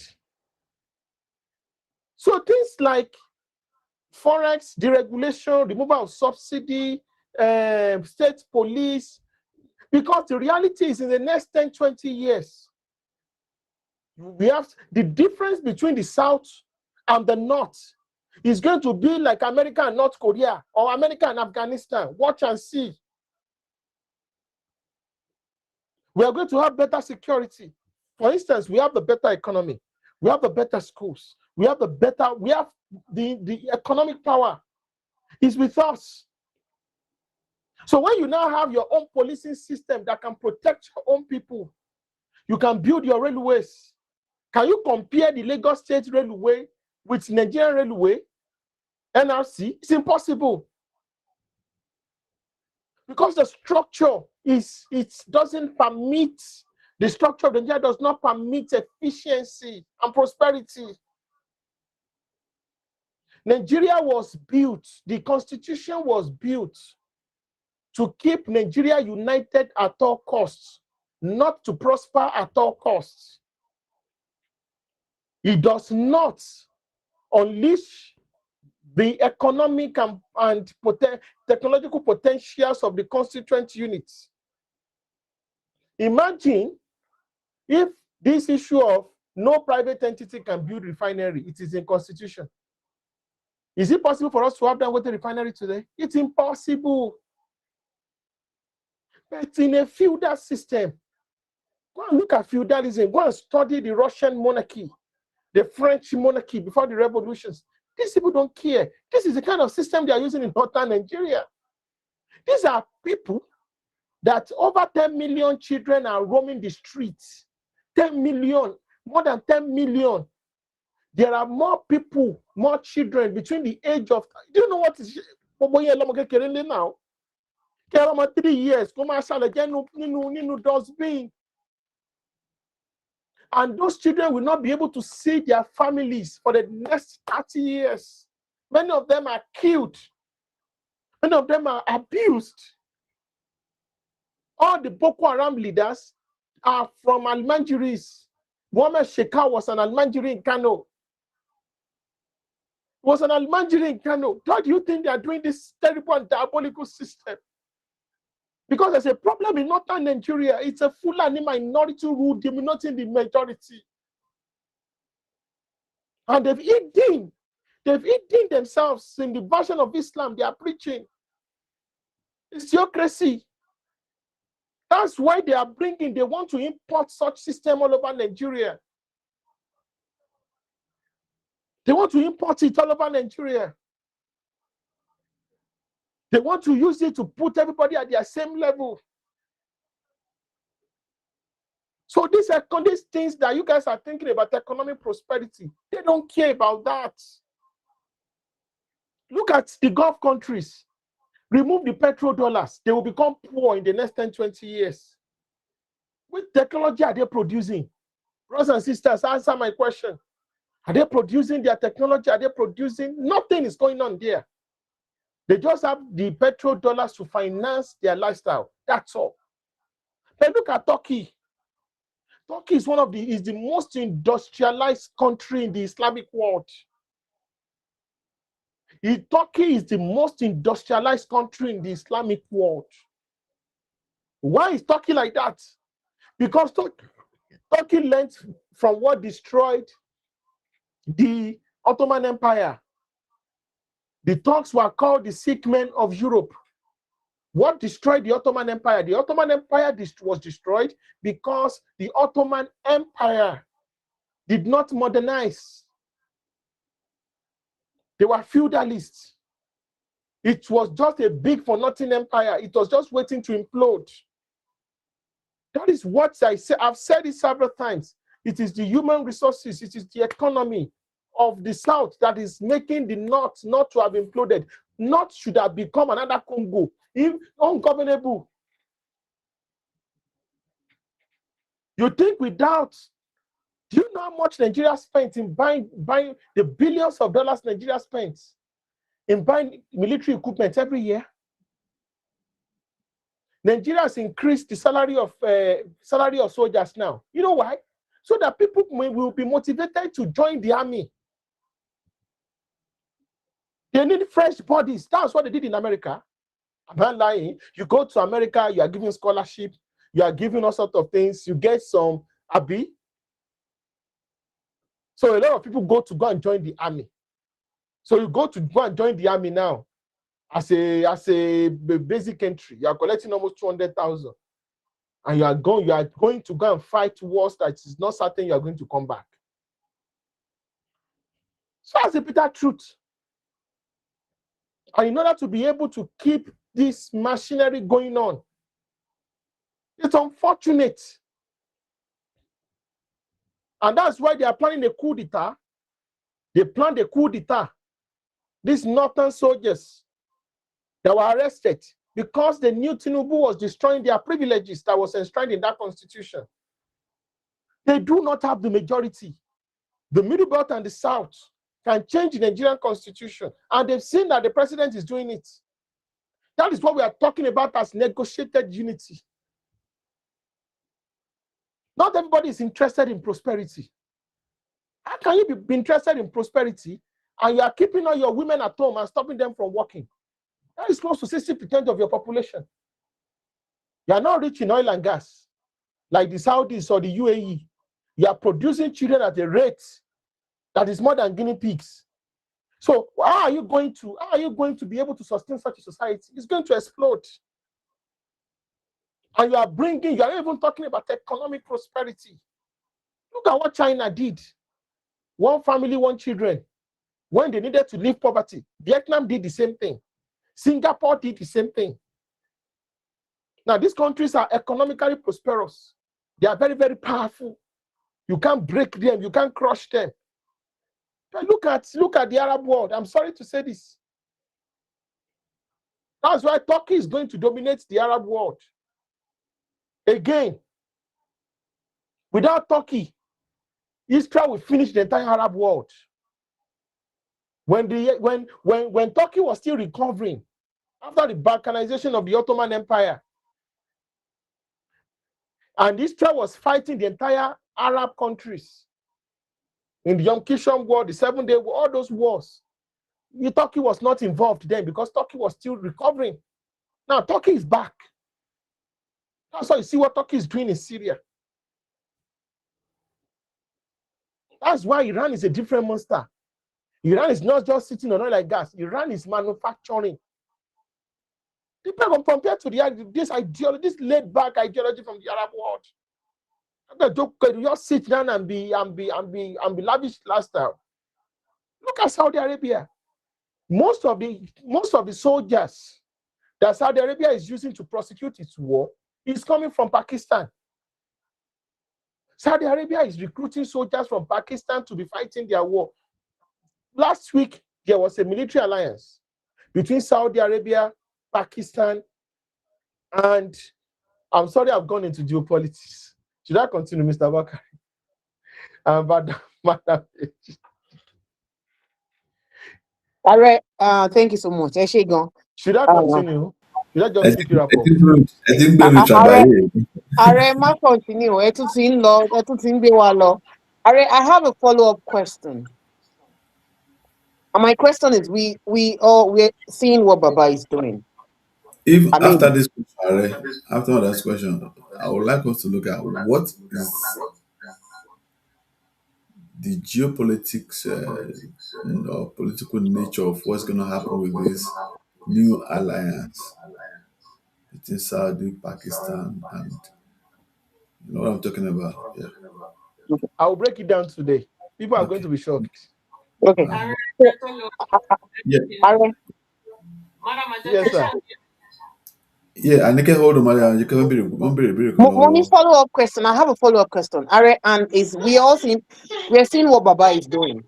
I mean, undoing or I mean Fulani hegemony, so to say. And we know Nigeria. At the long run, uh, you think it's possible or it's not possible for them to undo what Baba is doing It's today? impossible to undo it. Let me tell you why. Why, Aaron? One, nobody can. If the only way you can undo it is to say you want to go and is to do a coup d'etat, which they tried. To undo what Obafemi Awolowo got for the Yoruba people, the Igbos did a coup. Simple as ABC. And anybody does do a coup, you do a coup today, that's the end of Nigeria. You say, good morning, my fellow Nigerians. You are going to do it with your own family. Which is why we must be very, very careful. There was a method they used in 1993. When they saw that Abiola was going to win, they went to go and bring a saboteur and a Shoneko. Mm-hmm. So they allowed him to be there for 6 months and they threw him away. It was a Trojan horse. But there will always be saboteurs in our midst in eternity. People that are over ambitious. They want power at all costs without having what it takes to have that to be able to maintain that power. It's the bitter truth. It's the same thing in all Yoruba institutions. And they just want to be. So, and Are, you think with saboteur from our side, they can still not undo what Baba has done? It's impossible. Because that is why we are educating our people. Whether we like it or not, we got a lot of things under Buhari from the Constitution. Prison was taken away from the Constitution, from the concurrent list. What again? Electricity, railway. Was taken from the in his book, he was begging for it. They stopped him. By now, the entire Yoruba land would have been linked up through railway. You'll be working in Ikale. You'll be living in Ikale, Ondo State, and you'll be working in Lagos. 1 hour. You have done all those things. And Harry, another thing, the state police that this Sharia, people now they are saying they are wasting their time. Let them go. Let them, if they don't want state police, they should use ISPA police to be able to tackle 10 bandits. Very simple. ISPA police, state police, there's police at the back of every one of them. Police one bear now. They should use it. They should use the police. Police is police now. ISPA police is police. State police is police. They should use the state ISPA police to curb Boko Haram. Why we are going to use state police to be able to curb the terrorism? It's because many people don't understand that the use of terrorism, chaos, as a use of expansionism is not new. When they wanted to annex Texas, America used insurgents. I'm not making it up. When they wanted to annex Hawaii, America used insurgents. I don't want to go for that. Trump, America, insurgents. That's the history. But America and local killing, yes, so we know that. So you use it to be able to destabilize the place and take it over. That was the same method that Russia used in Abkhazia and South Ossetia in Georgia. That was the same method that Russia used in Donetsk, in the Donetsk, in Crimea. Self-determination. And they were able to annex those places into Russia. So it is common sense. You are going to create chaos to be able to get what you want. The Fulanis were using Fulani militancy, genocide against indigenous people, to be asking for lands from indigenous people in Nigeria. Very, very smart move. Until they saw. Yeah. I can't hear you, man. Can you hear me? Am I audible? Yeah. Constitution allowed them to move around.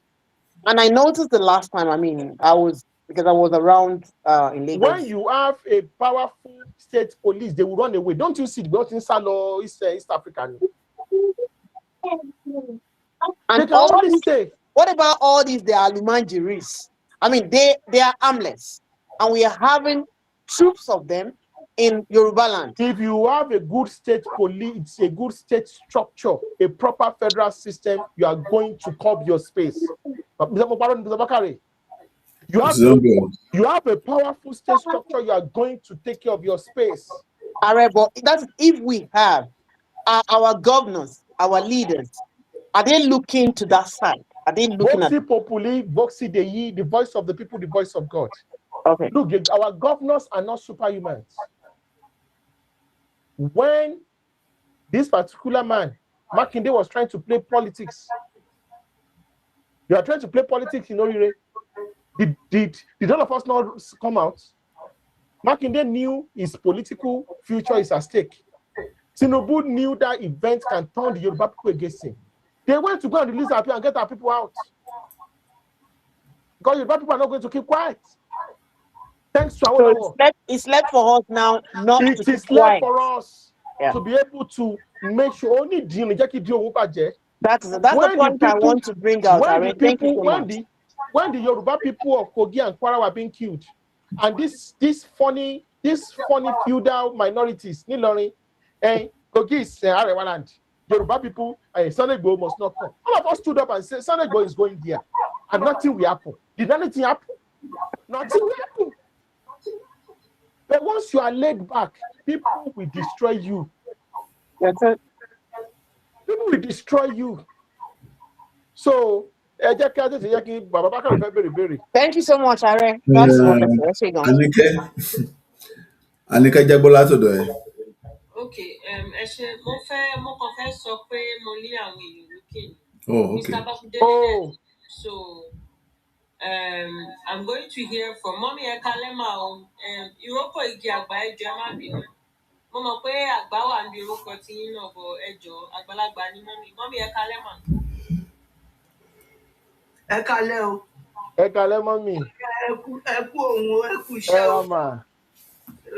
Elédùmarè á gbàdúrà wa o. Àmín. Mommy mo kí yín o, Madam Mommy ẹ kálẹ́ o. Ẹ kú gbogbo gbà o. Thank you so much, ma'am.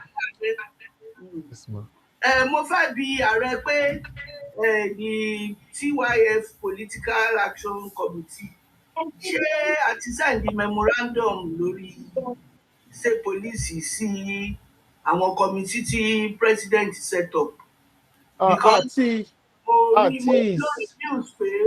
mo rí lórí news pé ẹni tó bá ní any contribution láti make pé kán forward ẹ̀ sí committee yẹn lọ́sẹ̀ yìí o ọ̀sẹ̀ tá a fẹ́ lò tán yìí. So bóyá tá a bá lè send the position wa sí wọn, wọ́n á rí nǹkan tó dáa bíi méjì mẹ́ta mú jáde ńbẹ̀. A dẹ̀ gbọ́dọ̀ drop ball yẹn lórí ọ̀rọ̀ state police because àwọn èèyàn kan ti ń creep out of their holes tó ń sọ it's not now kò yẹ kán ṣe ń sìn should take time àwọn oppose here o but not now.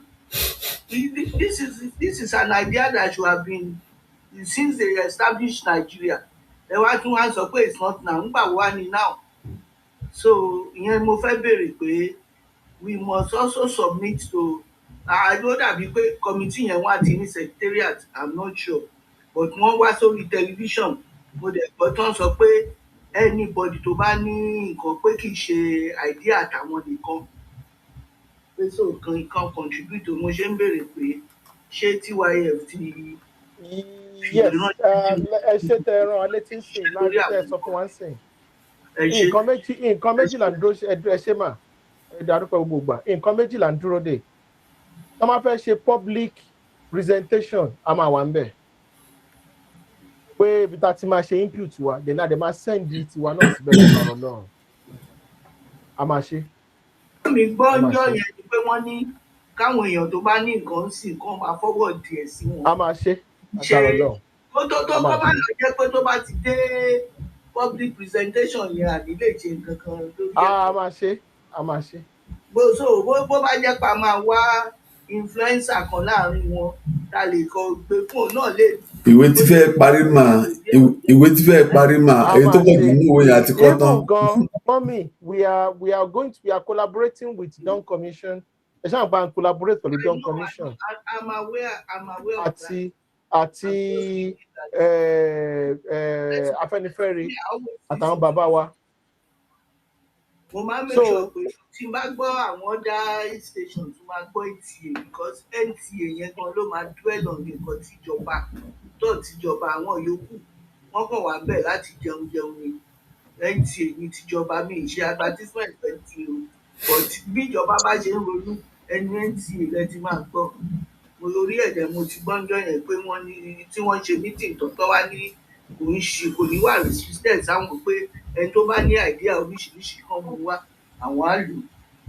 Ẹ ṣe. Ẹ ṣe mọ́mí o, ẹ ṣe o, ẹ pẹ́ fún wa o. Ẹ ṣe gbogbo wa mọ́mí, ẹ ṣeun. Okay. Ẹ ṣe ààrẹ mọ́mí ẹ ṣe máa o àgbáyá dalẹ̀ o.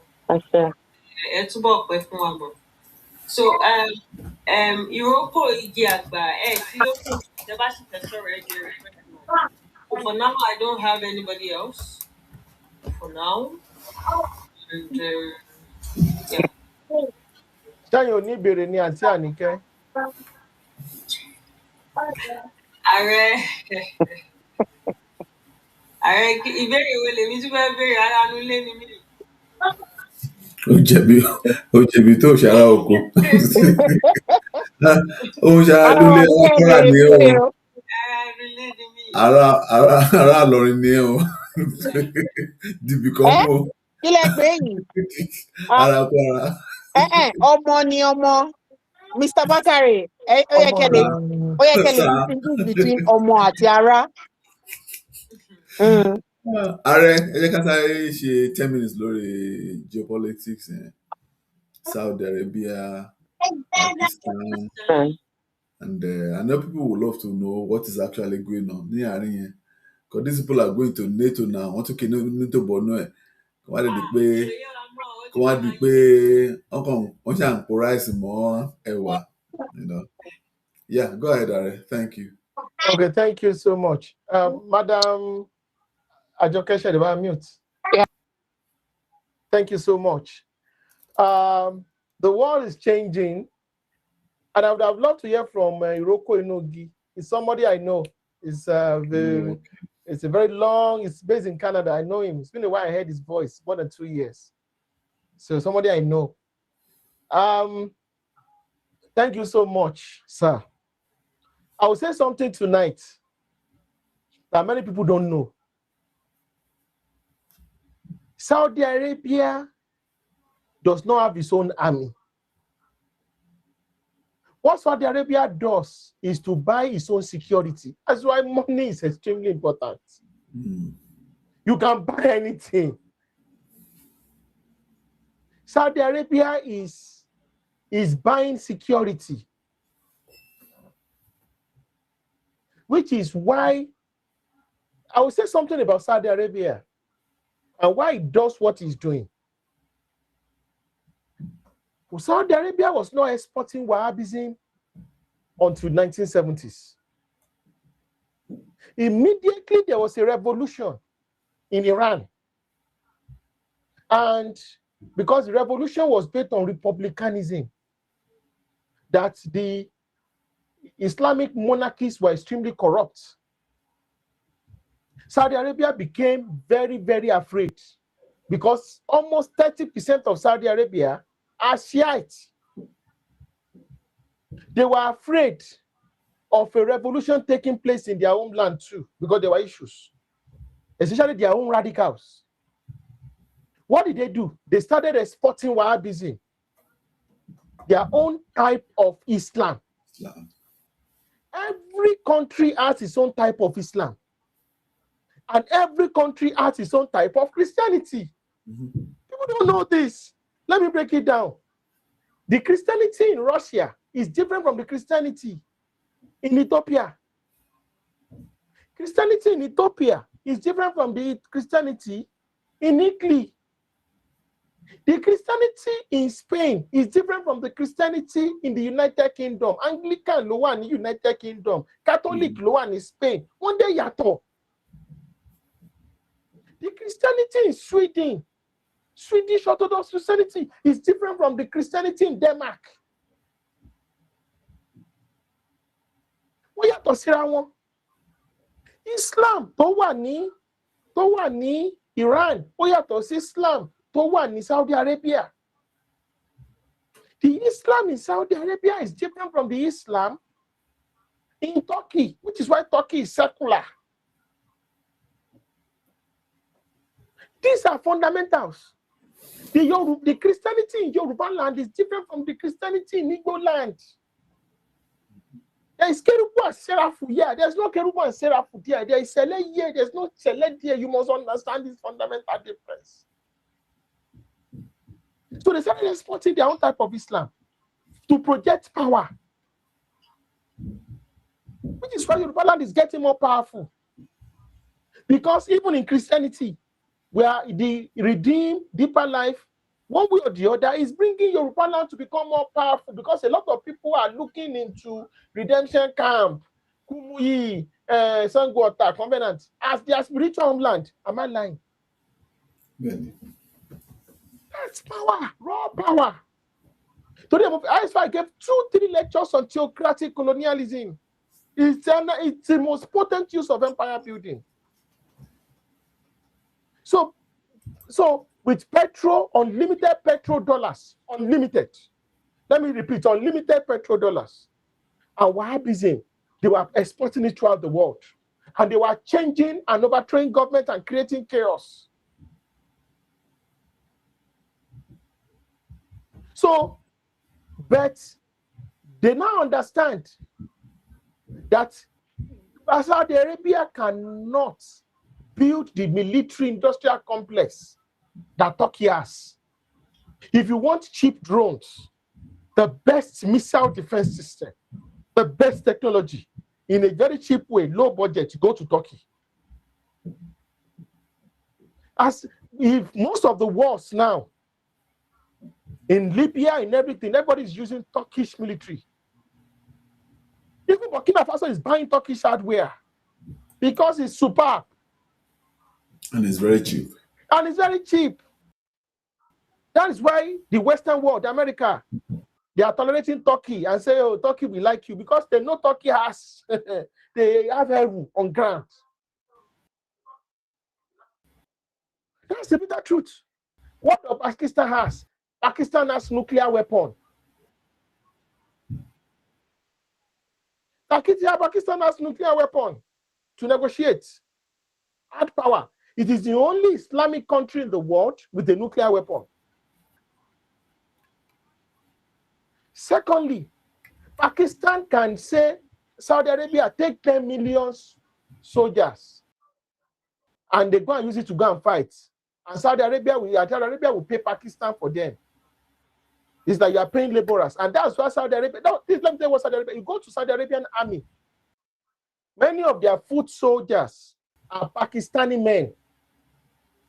But they will not allow them to become colonel. They will not allow them to get to the top of the army.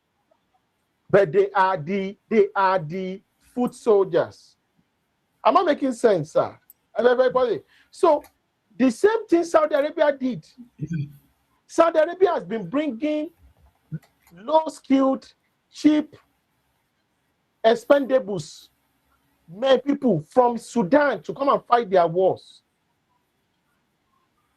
What is the population of United Arab Emirates?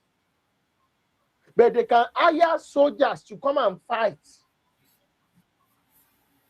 So Pakistan is producing the men, the human bodies. Pakistan has nuclear weapon, while Turkey has the military industrial complex. That's all. And while Saudi Arabia has money. It's a perfect combination.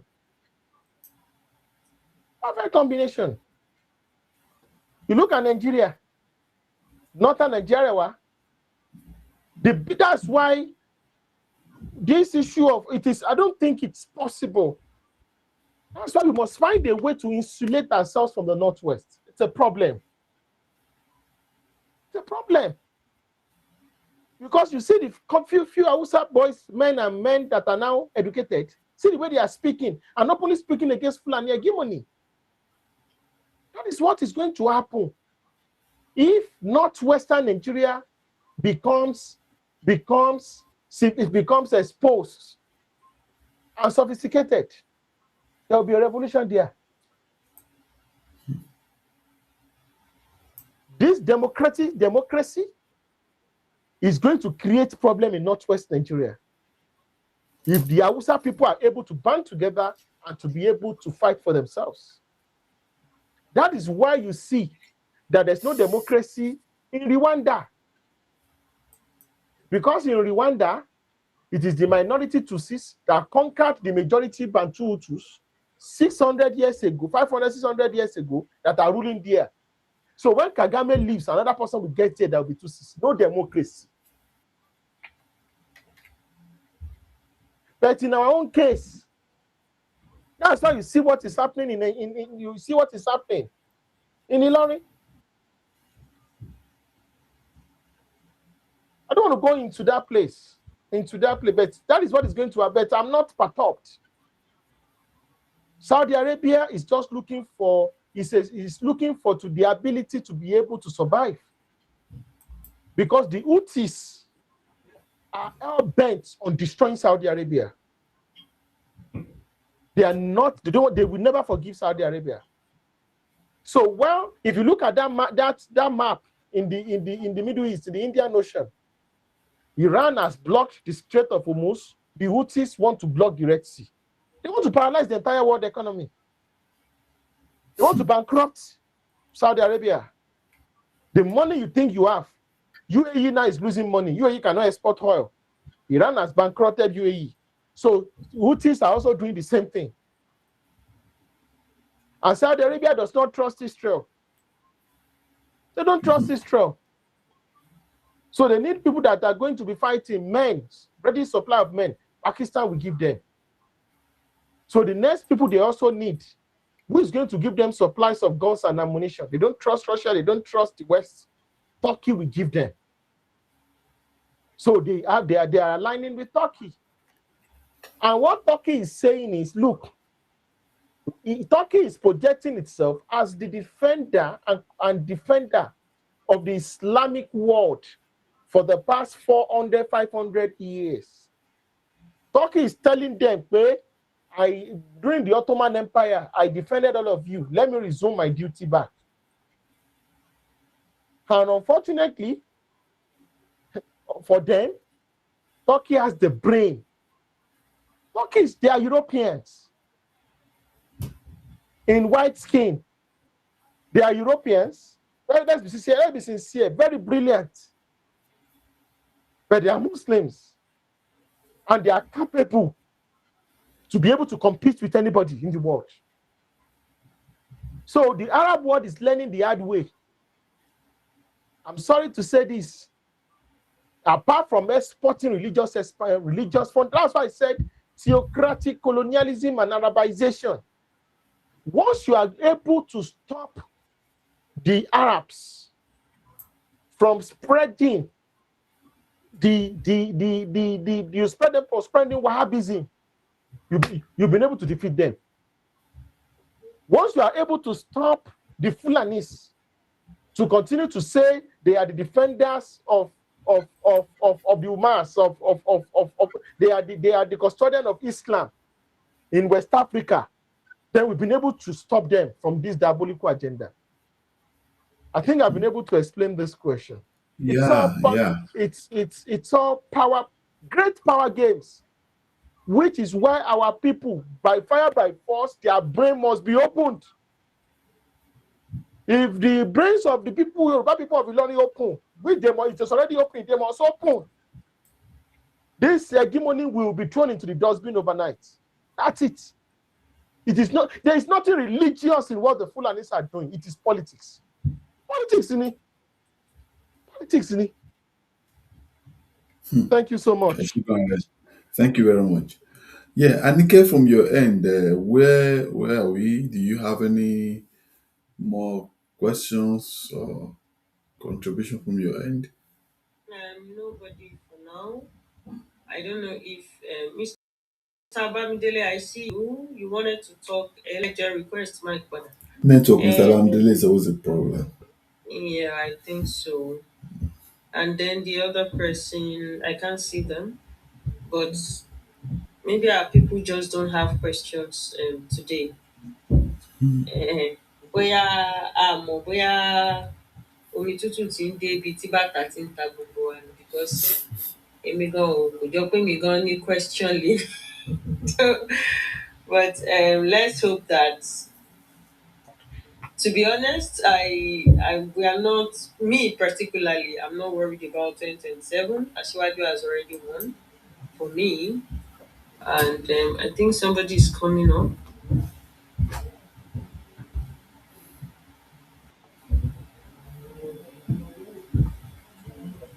Okay, Mr. Daniel. Ekaleo. Yes, ẹ kálẹ́, mo kí gbogbo ilé o.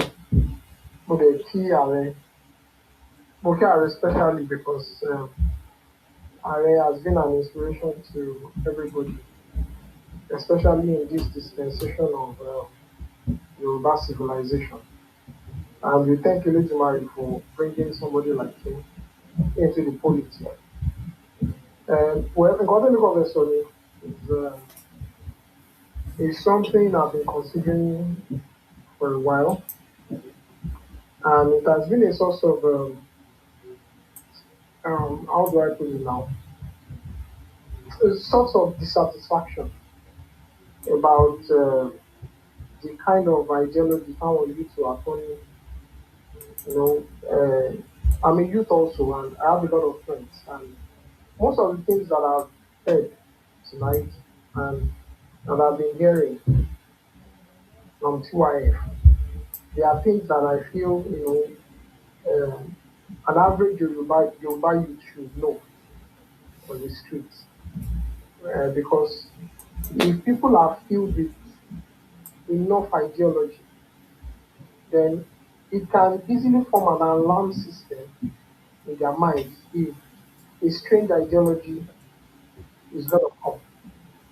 Okay, because the mind of a human is a battleground for ideologies. So if one ideology is already living there and a new one is coming, new one don't boy. Sorry, you don't want to tell me, create alarm system for the new one. So, and I think that's one of the problems that I'm missing. Because when you are trying to preach to a Yoruba youth, later, okay, let's think Yoruba first and all these things. If the person is a staunch Christian, he sees it as, what are you even saying? I'm Christian first before any other thing. So my question, or let me just say my admonition is, how can we, as people that hear these things now, week in, week out, how can we spread this ideology and make it mainstream in Yoruba land? Because I feel that that would be our first victory as a people. How can we make it mainstream? The loudest voices in our society have been religious voices over some decades now. Voices from the churches, from the mosques. They've been the loudest voices, and what we see among our youth is just a replication of what they've been hearing. Àwọn Yoruba but sounds so is because they've been hearing religious things over the decades. So that's why it's been difficult for us. So if we can make this ideology, mainstream in our society, how can we? What can we do? Push it and make it mainstream? That's my question. Let's go.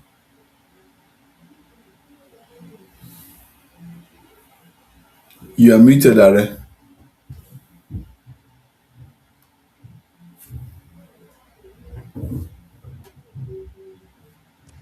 Am I audible now? Yes, best. So it's exactly 2 hours. So we need to start preparing to leave. After Uh, this, after your comment, we're Thank closing. you so much. I'm also going to I have to say some things. Firstly, is that 5 years ago we were not at this level. 6 years ago we were not at this level. We give all thanks to Olodumare that our voices have become more and more, and we are drowning the voices of fundamentalists and radicals. We see the way people are speaking in different capacities, even though I don't subscribe to some of their methodologies, but God has given everybody opportunity to deliver the message the way God has given them. It's getting better.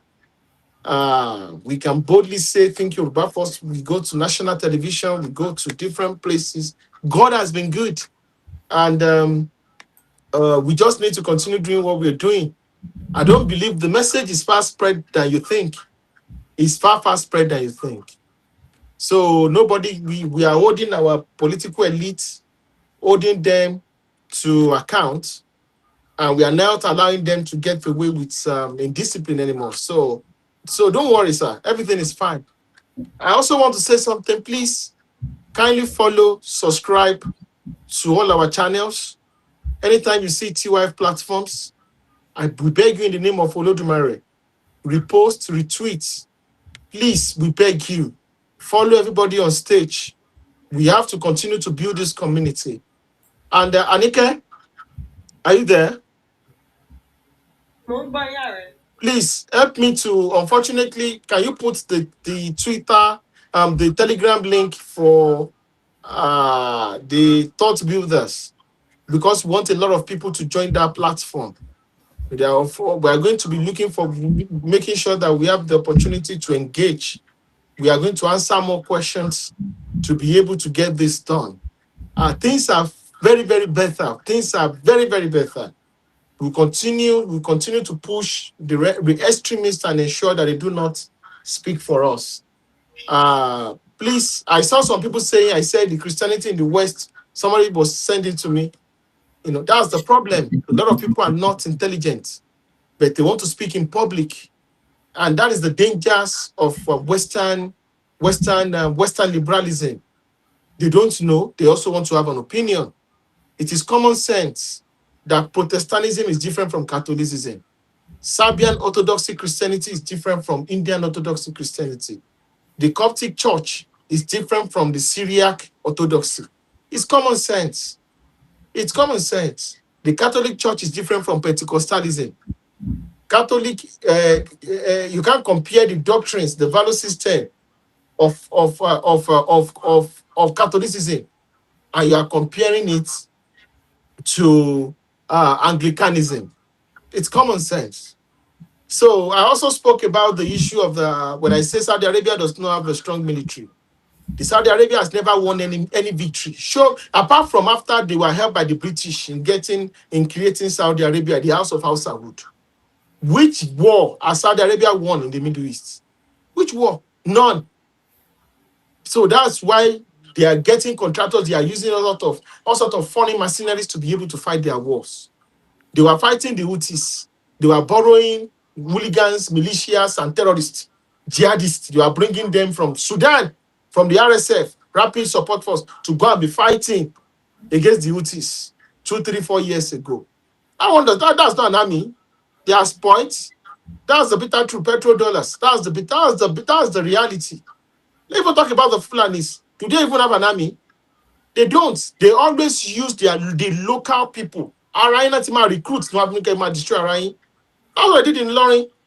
The Balogun in Lawrence. They were mostly Yorubas who were radicalized to be used to destroy Yoruba land, to destroy the Oyo Empire. The same thing is happening. Same thing happened in Hausa city states. They will radicalize your youths. Where there is prosperity, where there is progress, where there is advancement, they can never succeed. It is where there is prosperity that these people can be able to recruit. That's the bitter truth. Thank you so much. Olodumare will continue to help us. On Wednesday, I'm saying the topic.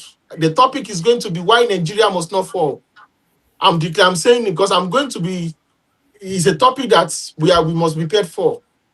Wednesday, Nationalism Hour. Why Nigeria must not fall. meet me. We are going to meet us on this on Twitter Space, and on Thursday, I'm also going to be on TYF Twitter, TYF TikTok Live for the first time. If you want to join us, please, it's going to be very, very interesting. This job must be done. This crusade must be taken into the far corners of the whole world. And we thank God for technology. With technology, we can reach billions of people. This message, even though they try to seal it up, is surely going to go viral. And we are not going to make the mistakes of the past few days, few years, where the nationalism that we were preaching wanted to be hijacked by funny elements. Nationalism needs mentorship. Nationalism needs patience. Nationalism needs discipline. You cannot be an Islamic fundamentalist. You cannot be too attached to Islam, too attached to Christianity. You cannot be always be saying, Christians are your problem, Muslims are your problem. And you want to be in Yoruba nationalism, go and find something else to do with your life. It's impossible. It's impossible. You cannot be too attached to Oyo. You cannot be you cannot be an Ife supremacist. You cannot be an Ekiti supremacist. You cannot be always be looking for how to project Ekiti supremacy. You cannot be looking for how to promote that supremacy. You cannot be a worry force and say you want to be a Yoruba nationalist. No, you can't. It can't work. It cannot work. Because Awolowo never projected that. So we have to understand the reality. May Lord Mary continue to help us. Mr. Bakari, I have to say this. Okay, so I have 18 comments in the comment section, and 17 out of it is from somebody who is an Islamic extremist. So I'm gonna be blocking him with the power I have tonight, because I know I'm not the only handler, and I'm going to be blocking that person. TYF, yes, he's supposed to accommodate everybody, but I'm going to do that now. If you have a problem with TYF, you are from Saudi Arabia, I don't know where you're from, please, you can hold on to that. We'll not let you do this on our platform. Okay, it's okay to insult whoever you have a problem with, but doing this under TYF comment section, it is not allowed. So you can join your likes to continue your Islamic extremism. But for tonight, I'm going to be blocking you from TYF. And if you come on another TYF platform, I'm still going to block you. Thank All you. right. Thank you very much. Yeah. Okay. Thank you. Everybody at home, I'm sure tonight we have confronted a difficult truth. A country cannot be that can be that can be kept together by force. Or do I say we've learned that a country can be kept together by force, but force cannot manufacture genuine belonging. Nigeria does not need another generation of politicians that are going to be telling us Nigeria must remain one. We need leaders courageous enough to ask, what must change for Nigerians to want to remain one? Because there is a profound difference between preserving a country and preserving an arrangement. If the structure is unjust, we negotiate it. If the federation is dysfunctional, restructure it. If trust has been broken, rebuild it. And if our diversity is our reality, then our constitution must be designed to accommodate that reality, not pretend it doesn't exist. Everybody in the world knows that there are several diversities that formed Nigeria. Then why is one trying to suppress the other? Our position tonight should not be that Nigeria must break apart, nor should it be that Nigeria must remain exactly as it is. Our position should be much more fundamental. That is, let Nigerians negotiate their future. Let every constituent people have a voice. Let power be distributed fairly. Let resources be managed responsibly. Let autonomy replace unnecessary centralization, and let unity become something people choose because it works, rather than something they are told they must accept. Because ultimately, the strongest Nigeria will not be the Nigeria that has the biggest gun. It will be Nigeria that gives its people the fewest reasons to fear one another and mostly to love one another. The choice is ultimately not between Nigeria and no Nigeria. The choice is between a Nigeria we continue to impose and Nigeria will finally learn to negotiate. Thank you for joining us tonight. Next week will be another time that we all come together and enjoy God build us. Please enjoy the music as we sign off.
Koko.